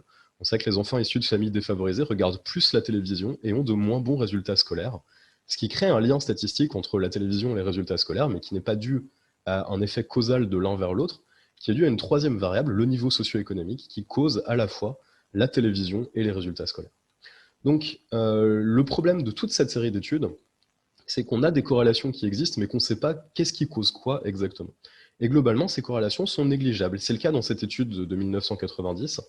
Carson et ses collaborateurs en 2016 font une méta-analyse de 16 études sur télévision et réussite scolaire, sur un total de 37 000 participants à peu près. Leur conclusion, c'est que toutes les études sont de qualité très faible. Donc, globalement, les études sont toutes assez mal fichues d'un point de vue méthodologique. Les corrélations entre télévision et réussite scolaire sont faibles, et elles sont très instables, c'est-à-dire qu'elles sont très inconsistantes d'une étude à l'autre. Il y a des études qui disent blanc, des études qui disent noir, des études qui disent gris. Aucune étude n'est vraiment d'accord avec les autres. Il y a peut-être un petit lien négatif, mais qui est globalement faible et très instable. Une autre méta-analyse qui a été très intéressante, je trouve, c'est celle de Gensko et Shapiro en 2008, qui utilise une procédure vraiment différente. Au lieu de regarder si le temps de télévision corrèle avec les résultats scolaires, ils ont pris une approche complètement différente, qui a été de récupérer les résultats scolaires en 1965 et de regarder à quel moment la télévision a été introduite dans une ville. En fonction du moment de déploiement des antennes relais, la télévision n'est pas arrivée en même temps dans toutes les villes des États-Unis. Il y a des villes qui ont reçu la télévision avant les autres. Et donc ces auteurs se sont amusés à regarder en fonction de quelle était la différence de réussite scolaire entre avant que la télévision arrive dans la ville et après. Donc pour le coup, on est vraiment sur un lien causal, un petit peu plus causal en tout cas cette fois-ci. Quand on introduit la télévision, comment les résultats scolaires évoluent? Et ce qu'ils observent sur cet échantillon d'un peu plus de 500 000 enfants, c'est que globalement, l'introduction de la télévision dans une ville a eu un effet bénéfique sur la réussite scolaire. Et ce, en particulier pour les enfants de migrants, les enfants peu éduqués, les enfants des milieux défavorisés. Donc globalement, l'effet était positif d'introduire la télévision. La télévision a plutôt joué un rôle d'ouverture sur le monde extérieur, finalement, pour les enfants qui évoluaient dans des milieux plutôt défavorisés. La télévision leur a plutôt ouvert des nouvelles perspectives et a plutôt fait augmenter les résultats scolaires au lieu de les faire diminuer. Là encore, l'effet n'est pas massif, hein. C'est un petit effet bénéfique qu'il retrouve. Ça, c'est pour les résultats scolaires, plus précisément sur le développement cognitif. Alors, je passe rapidement, je ne vais pas vous faire une analyse détaillée de ce qu'on met derrière développement cognitif. C'est toute la constellation de ce qui est intelligence, attention, perception, mémoire, etc. Une méta-analyse de Lie et ses collaborateurs en 2010 de 12 études qui concluent « Le lien n'est pas clair entre télévision et développement cognitif ». Sur 12 études, il y en a 5 qui donnent un lien positif ou nul et 7 qui donnent un lien négatif. Zimmerman et Christakis, 2005, qui trouvent un effet délétère avant 3 ans et bénéfique ensuite. Quelqu'un posait la question tout à l'heure de l'impact des écrans sur les très jeunes enfants. Leur conclusion à eux, c'est que l'impact est négatif si on regarde beaucoup de télévision très jeune. Si vous avez 1 an, 2 ans, on trouve un effet plutôt délétère, mais plutôt bénéfique ensuite. Donc il y aurait vraiment une différence en fonction de l'âge d'introduction. Leblanc méta-analyse 8 études en 2012 et conclut à des études de qualité très faible. On sent un certain pattern qui se dégage, hein. Les études qu'il synthétise sont de qualité uniformément faible, et il conclut qu'il y a une corrélation légèrement négative entre télévision et développement cognitif pour les enfants de moins de 2 ans. Donc les enfants très jeunes qu'on laisserait plusieurs heures par jour devant la télévision auraient éventuellement un petit lien négatif avec le développement cognitif. Mais c'est une corrélation qui est, encore une fois, petite. L'effet est à hauteur de quelques points de pourcentage. On n'est pas sur un effondrement des performances intellectuelles. Takar méta-analyse 12 études en 2006. Ce n'est pas les mêmes études à chaque fois qui sont méta-analysées, hein, d'où le fait qu'il y a plusieurs méta-analyses différentes. Trouve une petite corrélation positive entre télévision et développement cognitif pour les programmes éducatifs. Donc il trouve un effet bénéfique des programmes éducatifs sur le développement cognitif et un petit effet négatif pour les dessins animés. On est encore et toujours sur quelques pourcents d'effets, sur des effets négligeables. On retrouve ici une idée qu'évoquait Séverine tout à l'heure. Il faut faire attention au type de contenu. C'est écran, ça n'a pas de sens en tant que tel. Ce qui compte, c'est aussi de regarder ce qu'on diffuse sur cet écran. Les programmes éducatifs auraient plutôt un effet positif ici sur le développement cognitif. L'une des rares études de vraiment bonne qualité, c'est celle de Madigan 2020, c'est la dernière que je vous présenterai pour cette histoire, qui méta-analyse 42 études sur 18 000 personnes. On commence à être sur une étude à grande échelle et ils ont utilisé une méthodologie qui est plutôt de bonne qualité pour une fois. La conclusion à laquelle ils arrivent, c'est qu'une augmentation du temps d'écran, du temps de télévision spécifiquement, engendrerait une légère diminution du niveau verbal des enfants, à hauteur de 2%. Encore une fois, un effet négligeable. Par contre, cette légère diminution négligeable serait compensée par le fait qu'il y aurait un effet positif du fait de regarder la télévision sur le niveau verbal lorsque la télévision est regardée avec les parents, qui peuvent commenter par exemple les programmes, lorsqu'on regarde des programmes éducatifs ou lorsque les enfants sont plus âgés. Et l'effet positif de la télévision sur le niveau verbal serait d'environ 4% en moyenne pour lorsque ces différents facteurs sont mis en jeu. Donc on retrouve un peu les idées précédentes, c'est que l'âge auquel on regarde la télévision est important, et ce qu'on regarde est important aussi. Donc les conditions dans lesquelles on regarde et ce qu'on regarde exactement ont plus d'importance finalement que le fait de regarder en tant que tel.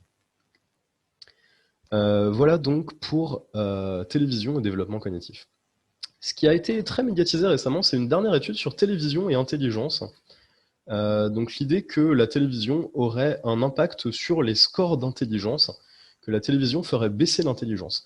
Si c'était le cas, on devrait observer un graphique comme celui qui est présenté sur cette diapositive, où on a un joli nuage de points qui montre que plus sur l'axe des abscisses, sur l'axe horizontal, le temps de télévision augmente, plus les scores d'intelligence baissent. Cette étude sur le lien entre télévision et intelligence, elle a été faite par Takeuchi et ses collaborateurs en 2015 sur 290 enfants de 5 à 18 ans. L'échantillon est très hétérogène, ce n'est pas une étude de très bonne qualité. Donc, ils s'attendaient à trouver le graphique qui est représenté sur cette diapositive, qui est un faux graphique. Ce qu'ils ont réellement trouvé, c'est ce graphique-là, si ma diapositive veut bien l'afficher. Ce graphique-là, voilà. Voilà les résultats qu'ont réellement observé Takeuchi et ses collaborateurs. Donc, vous voyez qu'on a un tout petit effet de la télévision sur l'intelligence. Il y a une toute petite diminution à hauteur de 2% à peu près. Donc si vous regardez la télévision 4 heures par jour au lieu de 20 minutes par jour, vous aurez peut-être une intelligence 2% plus faible. Alors encore une fois, on ne sait pas vraiment quel est le sens causal, hein. Peut-être que les enfants moins intelligents aiment plus regarder la télévision. On ne sait pas vraiment dans quel sens ça joue finalement. En tout cas, le lien est à hauteur de 2% environ, donc un lien qui est, encore une fois, vraiment négligeable. On voit bien sur le graphique qu'il n'y a pas un effondrement des performances intellectuelles pour les enfants qui regardent beaucoup la télévision. Le lien existe en moyenne, il est significativement plus grand que 0, mais il est négligeable. Voilà pour la télévision. Un mot rapide sur les jeux vidéo. Le lien entre jeux vidéo et cognition, donc il y a deux types d'études globalement sur jeux vidéo et cognition. Il y a les études transversales, on regarde si les gens qui jouent plus à des jeux vidéo ont de meilleures performances cognitives, et il y a les études d'entraînement. On fait jouer les gens à des jeux vidéo, on leur demande de jouer à des jeux vidéo 10 heures par semaine pendant 3 mois, et on regarde à la fin s'ils ont des changements cognitifs. Il y a un petit peu plus d'études de bonne qualité sur les jeux vidéo, essentiellement parce que c'est plus facile à manipuler. C'est dur de faire une étude où on demande à quelqu'un de regarder la télévision 10 heures par jour pendant un mois, mais c'est un peu plus facile de demander à quelqu'un de jouer à beaucoup de jeux vidéo pendant un mois et regarder si ça a changé quelque chose. La conclusion de cette littérature sur jeux vidéo et cognition, globalement, c'est qu'il y a quelques bénéfices des jeux vidéo sur les performances cognitives. Alors, la presse grand public aurait tendance à suggérer qu'on devrait avoir des effets délétères. En fait, c'est vraiment pas le cas, hein. La littérature est assez consensuelle. C'est des bénéfices qu'on obtient, pour le coup. Il y a quelques petits changements cérébraux, mais qui sont vraiment à la marge et qui sont un peu durs à détailler, qui sont pas très consistants d'une étude à l'autre. Par contre, le fait qu'on trouve des bénéfices est assez consistant. Dans cette analyse de 116 études, on trouve de façon stable des bénéfices des jeux vidéo sur différentes performances cognitives, notamment sur l'attention et sur les performances visuospatiales, donc l'aptitude à se repérer dans l'espace, à manipuler des choses, des images, ce genre de choses. Une autre méta-analyse de 118 études trouve aussi un petit bénéfice pour certaines compétences motrices et visuospatiales. Elle conclut que les effets ont été très surestimés par les études transversales.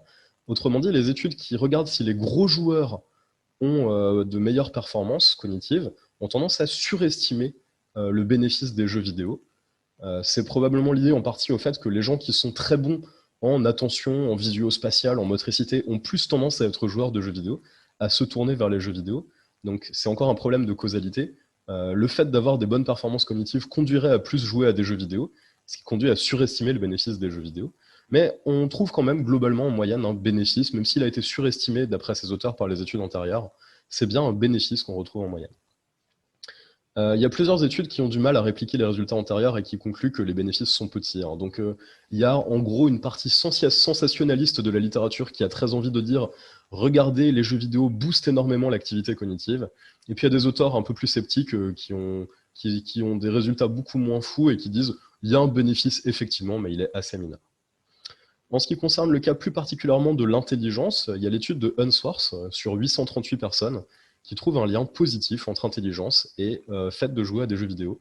Les gros joueurs de jeux vidéo, en moyenne, sont plus intelligents, de meilleurs scores sur les tests d'intelligence. Ce lien positif, il le trouve, mais il conclut qu'il est négligeable quand on prend les bonnes précautions méthodologiques. C'est encore une fois un lien positif à hauteur de quelques pourcents. Bisoglio 2014 nous donne une conclusion globale sur la littérature qui est qu'elle a une qualité méthodologique globalement très faible. Et vous retrouvez encore la même idée, hein, qui revient encore et encore à travers toutes ces études. Il y a des effets qui se dégagent par la synthèse d'un très grand nombre d'études, mais qui, individuellement pour chaque étude, sont faites avec des méthodologies de très mauvaise qualité. Je vous passe sur les bénéfices observés avec les études transversales et entraînement, puisqu'on a déjà pas mal débordé. Une brève ouverture quand même sur le fait que ces études sur les effets du jeu vidéo ont été assez souvent faites chez l'adulte. Quand on pense jeux vidéo, on pense plutôt enfant, mais il y a des adultes gros joueurs de jeux vidéo. Et il y a des études d'entraînement chez les adultes, et notamment chez les adultes âgés, chez les personnes âgées. Qu'est-ce qui se passe quand on fait jouer des personnes âgées à des jeux vidéo? Ces études concluent uniformément à des bénéfices, là encore, pour l'activité cognitive, quand on fait jouer des adultes âgés à des jeux vidéo, des bénéfices pour la vitesse à laquelle on traite l'information, pour la mémoire, pour l'attention. Il n'y a pas d'effet délétère dans ces études, ou vraiment à titre anecdotique, la moyenne globale de toutes ces études, c'est quand on entraîne les adultes âgés à jouer à des jeux vidéo, on a un bénéfice cognitif. Bénéfice, encore une fois, très faible. Ça ne veut pas dire qu'il faut absolument mettre la génération de nos grands-parents à des jeux vidéo. Ils gagneraient peut-être quelques points de pourcentage à droite et à gauche sur diverses fonctions cognitives. Il n'y aura pas d'amélioration radicale du fonctionnement cognitif, mais l'effet, globalement, est positif. Voilà pour les effets des écrans sur l'activité cognitive. Donc on retrouve un peu la même conclusion que dans la partie synthétisée par Séverine. Des effets globalement très faibles, avec des qualités méthodologiques très faibles. On peut trouver des effets délétères, notamment pour des enfants qui regardent la télévision très jeunes, entre 0 et 3 ans, des gros consommateurs de télévision.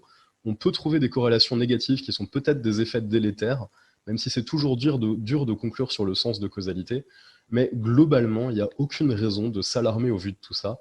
Et il y a même des choses plutôt positives du côté des jeux vidéo et aussi du côté de la télévision. quand on regarde des choses plutôt intéressantes. Alors, une très brève ouverture en 3 minutes sur les mécanismes en jeu, et après ça, je vous fiche la paix pour ce soir. Sur les mécanismes en jeu,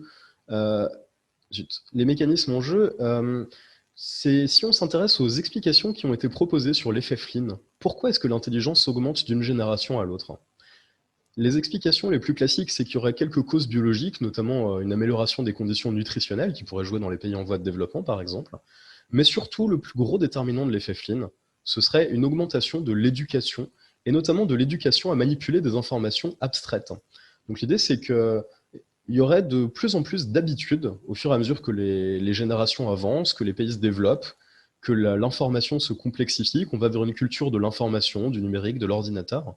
Il y aurait une augmentation progressive de l'éducation qu'ont les gens à manipuler des informations abstraites, ce qui va de pair avec une augmentation de la scolarisation aussi dans les pays en voie de développement. Donc une augmentation de l'éducation à manipuler des informations abstraites et en même temps une augmentation de la complexité environnementale, de la complexité abstraite de l'environnement dans lequel on évolue. Deux idées qui sont liées, hein. Plus on avance de génération en génération, plus l'environnement devient compliqué et plus on a l'habitude de manipuler des informations abstraites. Ça explique en fait assez bien qu'on puisse avoir des effets positifs des écrans finalement. La télévision par exemple, ce que vous avez sur cette diapositive, c'est un schéma causal des relations entre les personnages de Game of Thrones. Il y a plein d'émissions de télévision, de séries télévisées qui représentent des informations très complexes, avec des schémas logiques, des schémas de causalité très compliqués, des relations très compliquées entre les personnages. La télévision a beaucoup évolué aussi depuis les âges héroïques des premiers films. Dans la citation qui est représentée sur cette diapositive, on nous dit que dans les premiers programmes télévisés, les méchants portaient un chapeau noir pour que les téléspectateurs puissent les identifier facilement. Et on arrive aujourd'hui plutôt sur des séries à la Game of Thrones avec des trucs très compliqués et des schémas hyper complexes. Et le fait de regarder la télévision, si c'est ce type de contenu très compliqué, constitue une confrontation à l'abstrait, une confrontation à des choses complexes qui prépare aussi à traiter des problèmes complexes et à réussir des tests d'intelligence. C'est la même chose pour les jeux vidéo dans une certaine mesure. À gauche, vous avez le jeu vidéo Tetris. À droite, vous avez une question posée dans un test d'intelligence, dans un test de QI, qui demande comment on doit assembler les différentes pièces proposées pour reconstituer la cible présentée tout en haut. Quelles sont les 3 pièces dont j'ai besoin pour représenter la forme tout en haut? En fait, il y a plein de choses dans les jeux vidéo qui ressemblent énormément à ce qu'on fait dans les tests d'intelligence. À droite, sur cette diapositive, c'est un item d'un test d'intelligence de complétion de matrice, proche de ce que je vous montrais tout à l'heure. À gauche, c'est un extrait du jeu vidéo Portal, dans lequel on doit résoudre des énigmes logiques. Ici, il s'agit d'ouvrir des portails bleus et orange pour faire passer un laser dedans, pour allumer des cibles. Donc il faut réfléchir à quel endroit est-ce que je dois allumer des portails pour y faire passer mon laser, pour qu'il touche des miroirs disposés à certains endroits qui vont me permettre d'allumer certaines cibles au bon moment pour pouvoir ouvrir la porte. On voit qu'en fait, c'est des mécanismes qui sont assez proches, finalement. Je suis confronté à une situation abstraite complexe, je dois décomposer cette situation, identifier les différents éléments en jeu, pour comprendre de quoi j'ai besoin pour la résoudre, et comment je dois compléter cette situation pour arriver à la bonne réponse qui va me permettre de résoudre mon problème. Ça explique que, quand on regarde la performance des joueurs sur des jeux vidéo du type Portal, celui qui était présenté sur la diapositive précédente, on trouve une corrélation très importante avec l'intelligence. La capacité à résoudre des énigmes logiques sur le jeu Portal corrèle à 0,78 avec l'intelligence. 0,78, ça veut dire 50% à peu près de variance partagée, un peu plus de 50%. Donc il y a un lien très important cette fois-ci entre la performance sur ces jeux et le score d'intelligence.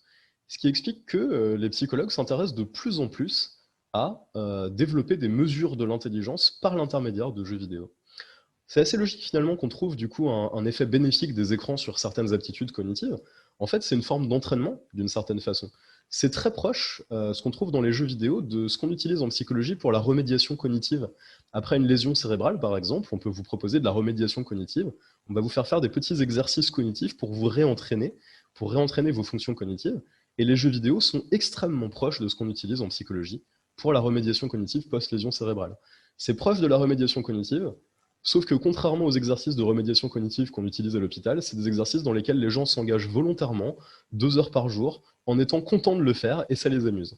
Donc c'est de la remédiation cognitive, mais en mieux, finalement. Et ça explique que les psychologues se tournent progressivement vers une gamification des dispositifs psychologiques, c'est-à-dire qu'on essaye de rapprocher les tâches qu'on utilise des jeux vidéo parce qu'il y a plein de choses intéressantes qui peuvent servir d'inspiration pour les psychologues comme moi qui développent des tests. Donc là où la littérature, la presse grand public induit plutôt une panique morale à base de « il faut fuir les écrans et les jeux vidéo », la littérature scientifique en psychologie va plutôt dans la direction inverse, vers l'idée qu'il y a des choses intéressantes à piocher dans les jeux vidéo et des effets plutôt bénéfiques, qui, encore une fois, sont très petits, hein, ce pas des effets massifs. Jouer à des jeux vidéo ne va pas radicalement augmenter votre intelligence, mais des effets qui sont en tout cas dans un sens plutôt positif et avec des mécanismes plutôt intéressants à piocher. C'est tout pour moi. Désolé d'avoir débordé aujourd'hui. On va pouvoir prendre des questions. On est là encore un moment. Si vous avez des questions à poser dans le chat, n'hésitez pas.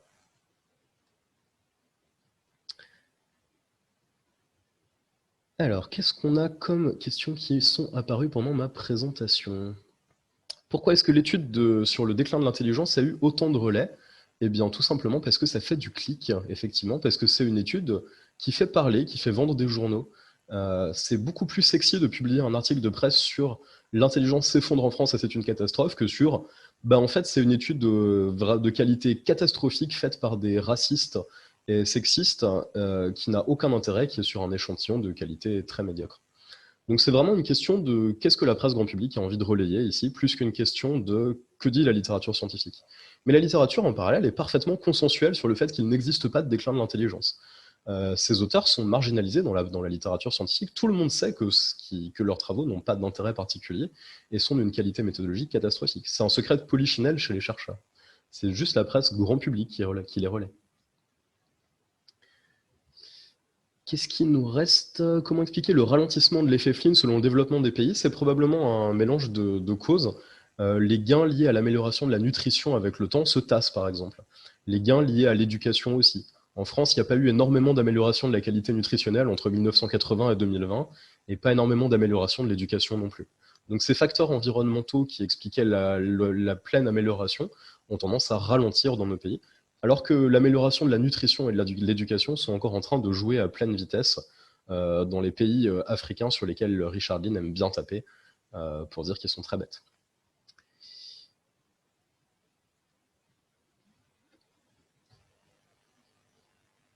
Est-ce que c'est vrai qu'on observe une réduction du lobe frontal chez les jeunes enfants avant 3 ans lorsqu'ils passent trop de temps sur les écrans? Globalement, non. C'est un bon exemple d'étude qu'on peut trouver dans la littérature scientifique. Ça arrive de temps en temps. Les chercheurs ont la même incitation que la presse grand public. Hein. Je critique les journalistes, mais les chercheurs souffrent exactement du même problème. C'est plus facile de publier dans une grosse revue un article alarmiste qu'un article qui dit « on a testé et on n'a trouvé aucun lien entre télévision et lobe frontal ». Donc on a exactement le même problème que les journalistes de presse grand public. Ça se joue à un niveau un petit peu différent et de façon un petit peu différente, mais le problème est le même. Donc ces études sensationnalistes existent aussi dans la littérature scientifique. Il y a 1 ou 2 études qui trouvent des tout petits liens entre volume de différentes aires cérébrales et temps passé devant la télévision. Elles souffrent toutes des problèmes qu'on a relevés au cours de cette présentation. C'est des études sur des échantillons très petits. L'IRM anatomique, ça coûte très cher, hein, donc les échantillons sont jamais gigantesques. Donc c'est des échantillons qui sont très petits, de qualité très inégale, très hétérogène. On ne sait pas dans quel sens ça va, donc le lien de causalité est jamais très clair. Des enfants qui passent beaucoup de temps devant la télévision ont un lobe frontal plus petit, même si c'est le cas, on ne sait pas si c'est parce qu'ils ont un petit lobe frontal qui regarde la télévision ou l'inverse. Et enfin, les tailles d'effet sont négligeables.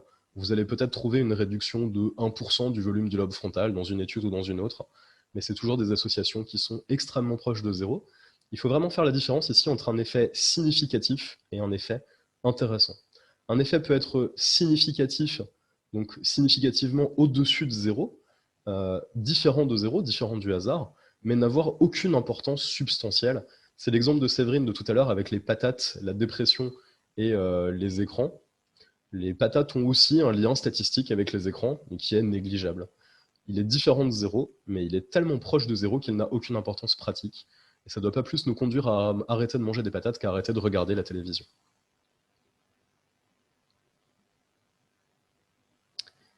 Qu'est-ce qu'on pense de l'autisme visuel? Je pense que... Ah, est-ce que je peux ouvrir ta caméra et ton micro? Oui, bien sûr, je pense que tu peux ouvrir ta caméra toi-même, Séverine. Ton micro, je dois pouvoir le faire par contre. Demander la réactivation des micros. Voilà. Alors, oui, ça marche. Par contre, la caméra, je suis bloquée en fait. Ah mince, alors C'est attends, l'autre qui me bloque. démarrer la vidéo, Hop, voilà. voilà. Excuse-moi. Ça pas de souci. Ok, c'est bon. Alors, Tu veux ensuite, répondre sur l'autisme visuel peut-être? je vois pas où est la question. La Attends, question je était, remonte que un. pensez-vous de l'autisme visuel? Alors, l'autisme visuel, c'est l'autisme virtuel, je pense, la question, pas l'autisme visuel. Je pense que les troubles, l'autisme, c'est un trouble neurodéveloppemental, donc ça n'a rien à voir avec les écrans. On ne devient pas autiste devant les écrans ou à cause des écrans. Je sais qu'il y a Magali qui est à la conf ou qui était tout à l'heure. Elle a énormément essayé, donc elle travaille auprès d'autistes. Elle a énormément essayé de battre en brèche cette idée-là. Donc c'est toujours maintenu par certaines personnes un peu médiatiques, donc notamment le docteur Ducanda, mais d'un point de vue scientifique, c'est pas du tout étayé. Donc je crois qu'il faut arrêter en fait de faire croire que des enfants deviennent autistes devant les écrans. Et si vous remarquez qu'un enfant présente des troubles autistiques et consomme des écrans, je vous conseille plutôt d'aller consulter un psychologue ou un psychiatre qui fera un vrai diagnostic, mais en aucun cas en supprimant l'écran, un enfant qui était autiste ne deviendra pas autiste. Donc très clairement, il faut arrêter avec ça. C'est un scandale et ça crée de l'errance en plus de diagnostic et ça, c'est plus possible. Donc il faut absolument arrêter de raconter ces histoires d'autisme virtuel parce que ça n'existe pas. Pour le coup, la littérature est claire, hein, il n'y a aucun lien entre autisme et écran. Éventuellement, des comportements d'enfants autistes qui passent beaucoup de temps devant les écrans, pourquoi pas? D'autant plus Mm. qu'il y a des petites anomalies sensorielles dans l'autisme, hein, donc ils peuvent être captivés par des images, par exemple. Donc que les autistes, les enfants souffrant d'un trouble du spectre autistique aient une relation particulière aux écrans, c'est possible. Par contre, un lien causal des écrans vers l'autisme, il y a zéro information dans la littérature là-dessus. Là, c'est une Mm. pure construction de panique morale, mais il y a rien dans la littérature qui suggère ça, rien du tout. Donc voilà, il y a quelques temps sur l'addiction. Alors, j'essaye de rattraper le fil des questions. Alors, que pensez-vous de l'autisme virtuel? Ben, j'ai dit, pourquoi persiste-t-on à faire des études sur les souris et alors que les résultats ne sont pas transposables à l'être humain?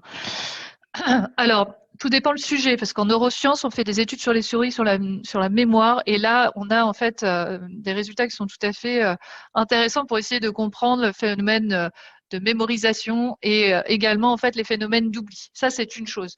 Sur la question spécifique de l'hypersensorialité, en fait, l'hypersurcharge sensorielle ou la surcharge sensorielle, à mon sens, la manière dont les choses sont opérationnalisées dans ces études n'est pas pertinent par rapport à la réalité. Quand on essaye d'étudier un phénomène, l'idée, c'est de lui donner un caractère écologique, une validité écologique. Et là, en l'occurrence, pour moi, il n'y en a pas du tout. Je ne vois pas comment on peut transposer une situation de 6 heures par jour avec des enfants qui regardent des flashs lumineux et des sons des souris, pardon, qui regardent des flashs lumineux et des sons pendant 6 heures par jour, pendant toute leur croissance jusqu'à l'âge adulte. Comment est-ce qu'on peut transposer ça à des situations adultes? Ça n'a pour moi aucun sens et je pense que ça aussi, il faut arrêter de faire croire à cette histoire hyper connexion sensorielle ou voilà. Pour moi, en fait, si on se base sur des études comme ça n'a pas de sens. Il n'y a pas de caractère écologique à ces études. Pourquoi travailler sur des souris? C'est assez simple finalement, parce que ça coûte pas cher, déjà. Par rapport à des études sur l'humain, en IRM anatomique sur l'humain, c'est beaucoup moins cher de travailler sur des souris. Et parce qu'on peut facilement faire des manipulations causales avec les souris. Autant sur l'humain, on peut pas prendre des enfants et les mettre 14 heures par jour devant la télévision et voir ce que ça change. Autant avec des souris, on peut le faire. Donc dans la tête des chercheurs qui le font, c'est un bon moyen de résoudre ce problème de causalité en allant regarder directement ce qui se passe si on met des êtres vivants devant des écrans. Quand on réfléchit en termes de mécanisme, on voit bien que ça n'a pas de sens, hein. C'est aussi le sens de mon argument sur mécanisme des écrans et mécanisme de fonctionnement de l'intelligence. L'intérêt des écrans, jeux vidéo, télévision, c'est de vous ouvrir aussi sur le monde, de vous ouvrir des perspectives, de vous confronter à des problèmes que vous ne rencontrez pas dans votre vie quotidienne. C'est des machines à ouverture d'esprit si on les utilise correctement et qu'on regarde des choses intéressantes. Qu'est-ce qu'une souris peut comprendre de ce qu'on lui diffuse sur un écran? Qu'est-ce qu'une souris qui regarde Game of Thrones va pouvoir simuler comme situation problématique et comme passage à l'abstrait? A priori, pas grand-chose. Donc il est évident que ça n'a pas beaucoup d'intérêt comme transfert à l'humain, effectivement. Il y a eu quelque temps dans les médias un topic sur l'addiction à la pornographie et les modifications cérébrales. Qu'en est-il? Alors, je sais qu'on est dans le domaine de l'addiction, mais après, ça fait partie d'un domaine que moi je connais beaucoup moins. Donc, je ne saurais pas répondre exactement ce qu'il en est.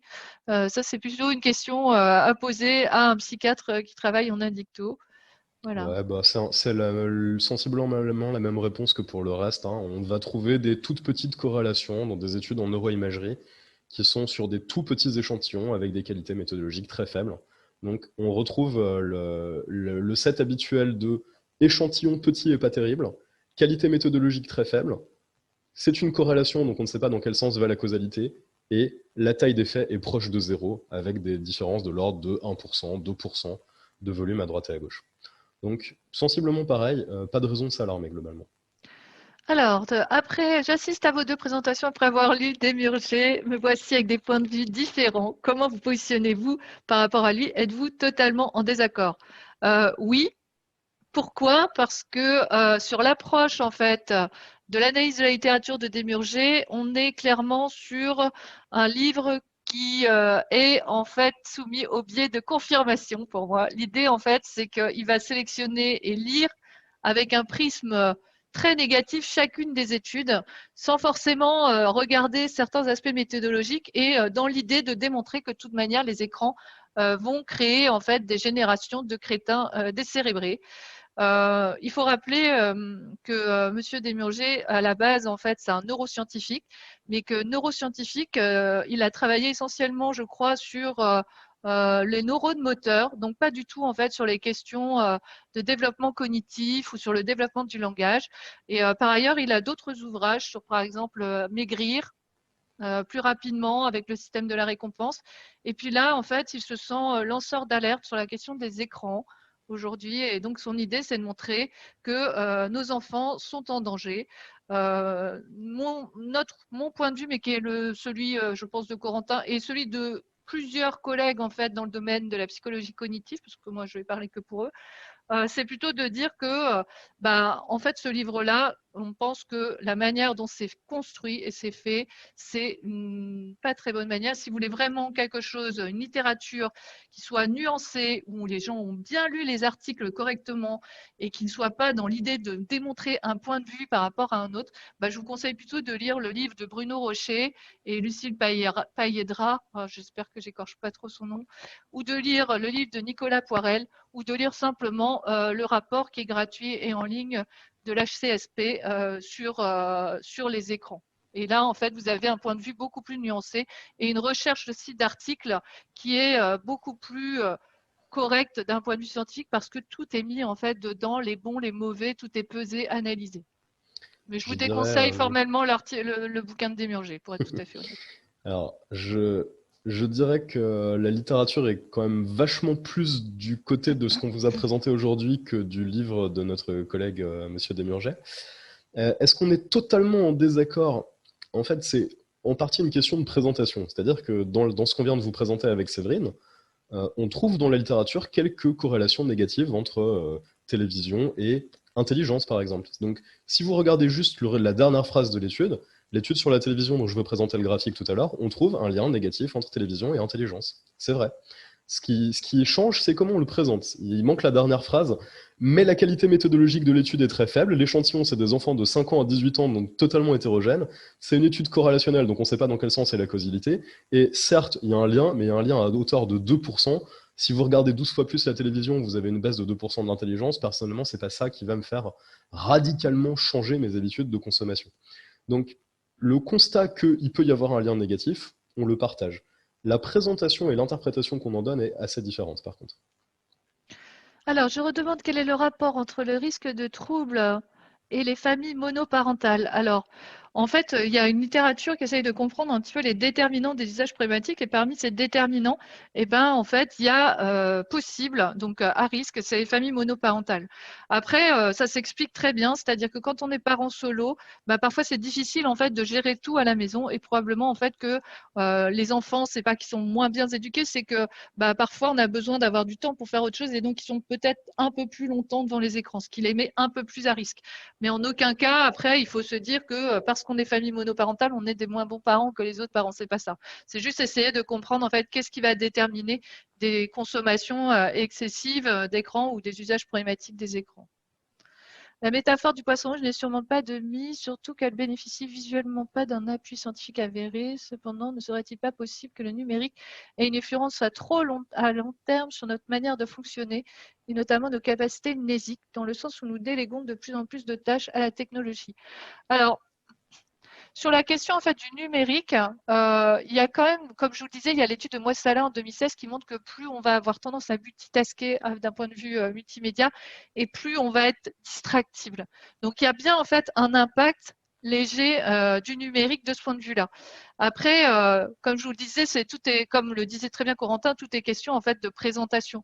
Si vous multitaskez énormément, à un moment donné, vous allez avoir des difficultés à vous concentrer sur une tâche donnée et à être moins distractible.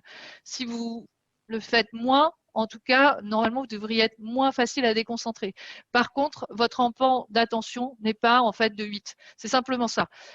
Il faut juste regarder la littérature comme elle est et essayer en fait de se défaire un petit peu de certains mythes et d'essayer de comprendre un peu de quoi on parle quand on parle d'attention.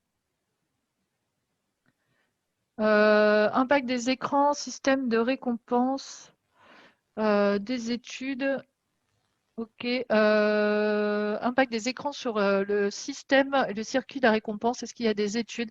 Alors là, ça touche davantage aux neurosciences. Et puis moi, comme je suis psychologue cognitiviste, je ne suis pas neuroscientifique, donc j'aurais plus de mal à expliquer. Et puis je ne vais pas me faire passer pour une neuroscientifique ce soir.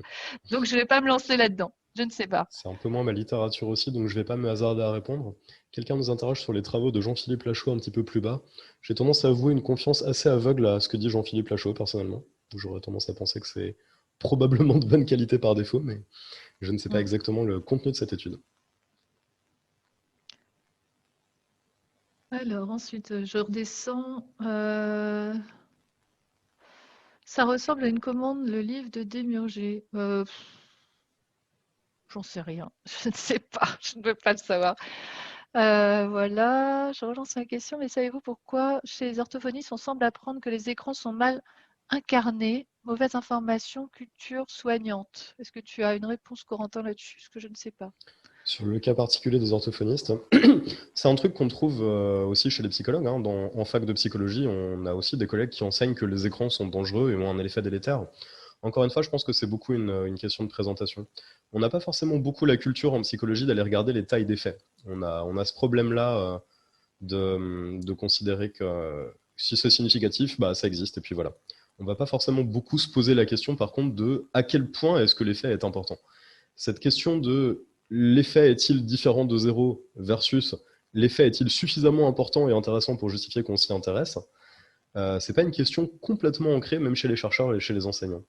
Donc je soupçonne que si on vous apprend en orthophonie que les écrans sont le mal incarné, c'est qu'on a lu la partie les écrans ont un effet délétère en moyenne sur la cognition, ce qui est pas faux, effectivement, surtout chez les très jeunes enfants, et qu'on a négligé la partie mais les études sont de qualité très faible et avec une taille d'effet très faible.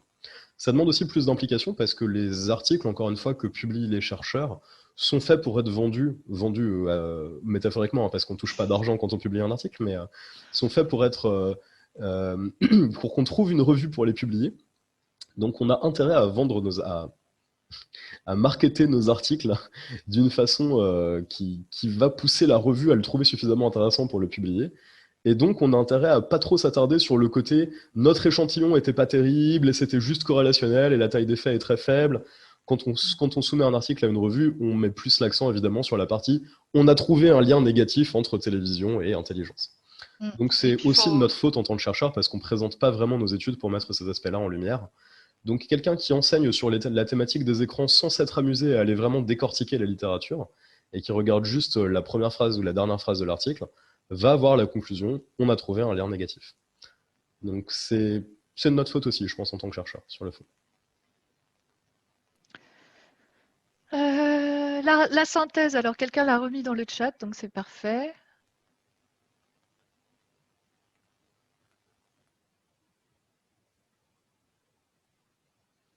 Je crois qu'on a à peu près fait le tour des questions.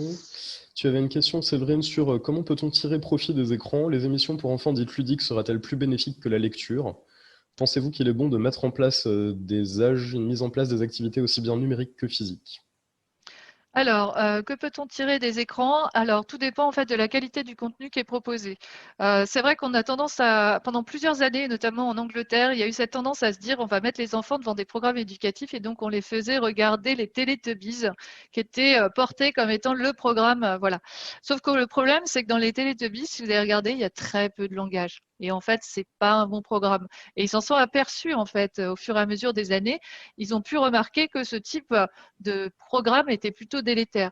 Donc, les écrans, ça peut être bien si vous proposez des contenus intéressants. Alors, c'est quoi un contenu intéressant? Eh ben, ça peut être, par exemple, alors là, je vais citer, ben, ça peut être un documentaire animalier où on va apprendre des choses sur l'Afrique. Ça peut être des émissions éducatives. Alors, notamment, là, il y a une émission qui est arrivée récemment qui s'appelle C'est Jamy. Je leur fais de la pub, mais voilà. Bah là, en fait, vous avez une émission, il y a qui est présente en fait des éléments scientifiques et c'est facilement appréhendable pour les enfants. Il était une fois la vie, quelqu'un vient de le citer, c'est complètement génial pour comprendre les bases en fait de la biologie humaine. Il était une fois l'homme aussi dans la même catégorie. Il y a énormément en fait de contenu à valeur éducative et c'est face à ça en fait qu'il faut mettre les enfants. Faut pas les mettre, ou du moins, alors c'est vrai qu'après, je suis pas complètement anti Pat' Patrouille ou anti voilà, dessins animés ou Pokémon, etc. Ça peut faire partie du contenu qu'on apporte aux enfants, mais par contre, il faut effectivement privilégier les contenus à vocation éducative. Vocation Euh, éducative, bon, moi, mon regard à moi, ce serait contenus qui peuvent apporter des choses en termes de stimulation cognitive, en fait, simplement. Apporter des choses en termes de stimulation cognitive, ça ne veut pas forcément dire émission éducative faite spécifiquement pour être éducative.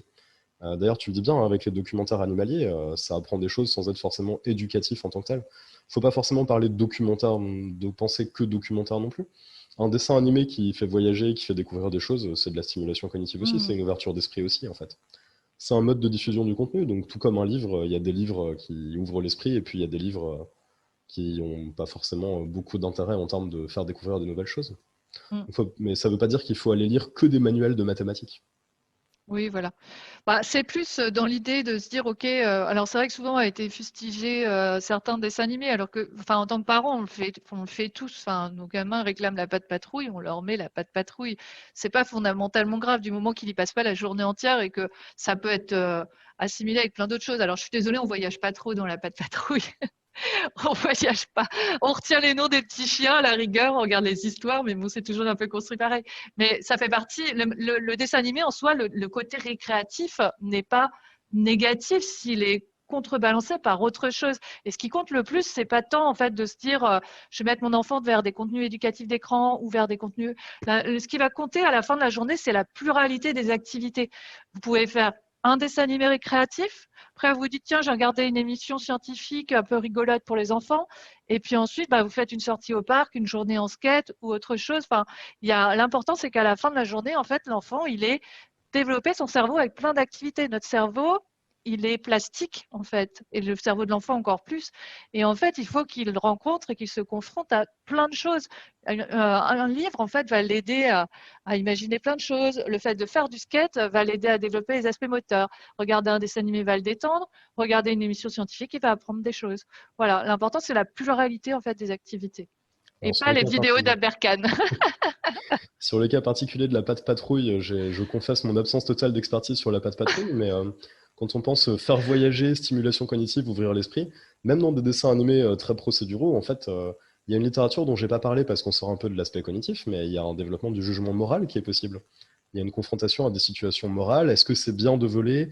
Est-ce que c'est mal de voler? Est-ce que c'est bien de défendre l'innocent qui s'est fait voler?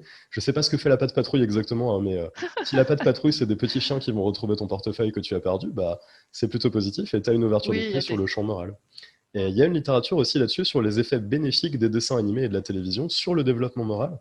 Parce que c'est aussi un vecteur de codes culturels, de codes sociaux, de qu'est-ce qui est bien, qu'est-ce qui est mal, qu'est-ce que je dois faire dans cette situation-là. Regarde, c'est bien d'intervenir quand un plus faible que toi se fait agresser. C'est des choses qu'on a souvent dans les dessins animés pour enfants et qui font partie de l'apprentissage aussi. Et si Exactement. on prive de dessins animés avec du contenu moral, ça veut dire qu'on attend que les enfants apprennent tout seuls la moralité dans la cour de récréation. C'est pas forcément là qu'on a beaucoup de situations morales très pratiques avec un feedback très positif. Bon, en tout cas, voilà. Et je repense aussi, je pense que les mamans vont se dire, mais oui, exactement. La minute sous-marine dans les Octonautes, c'est pareil. On a le dessin animé, il y a l'aventure, sûrement l'aspect moral.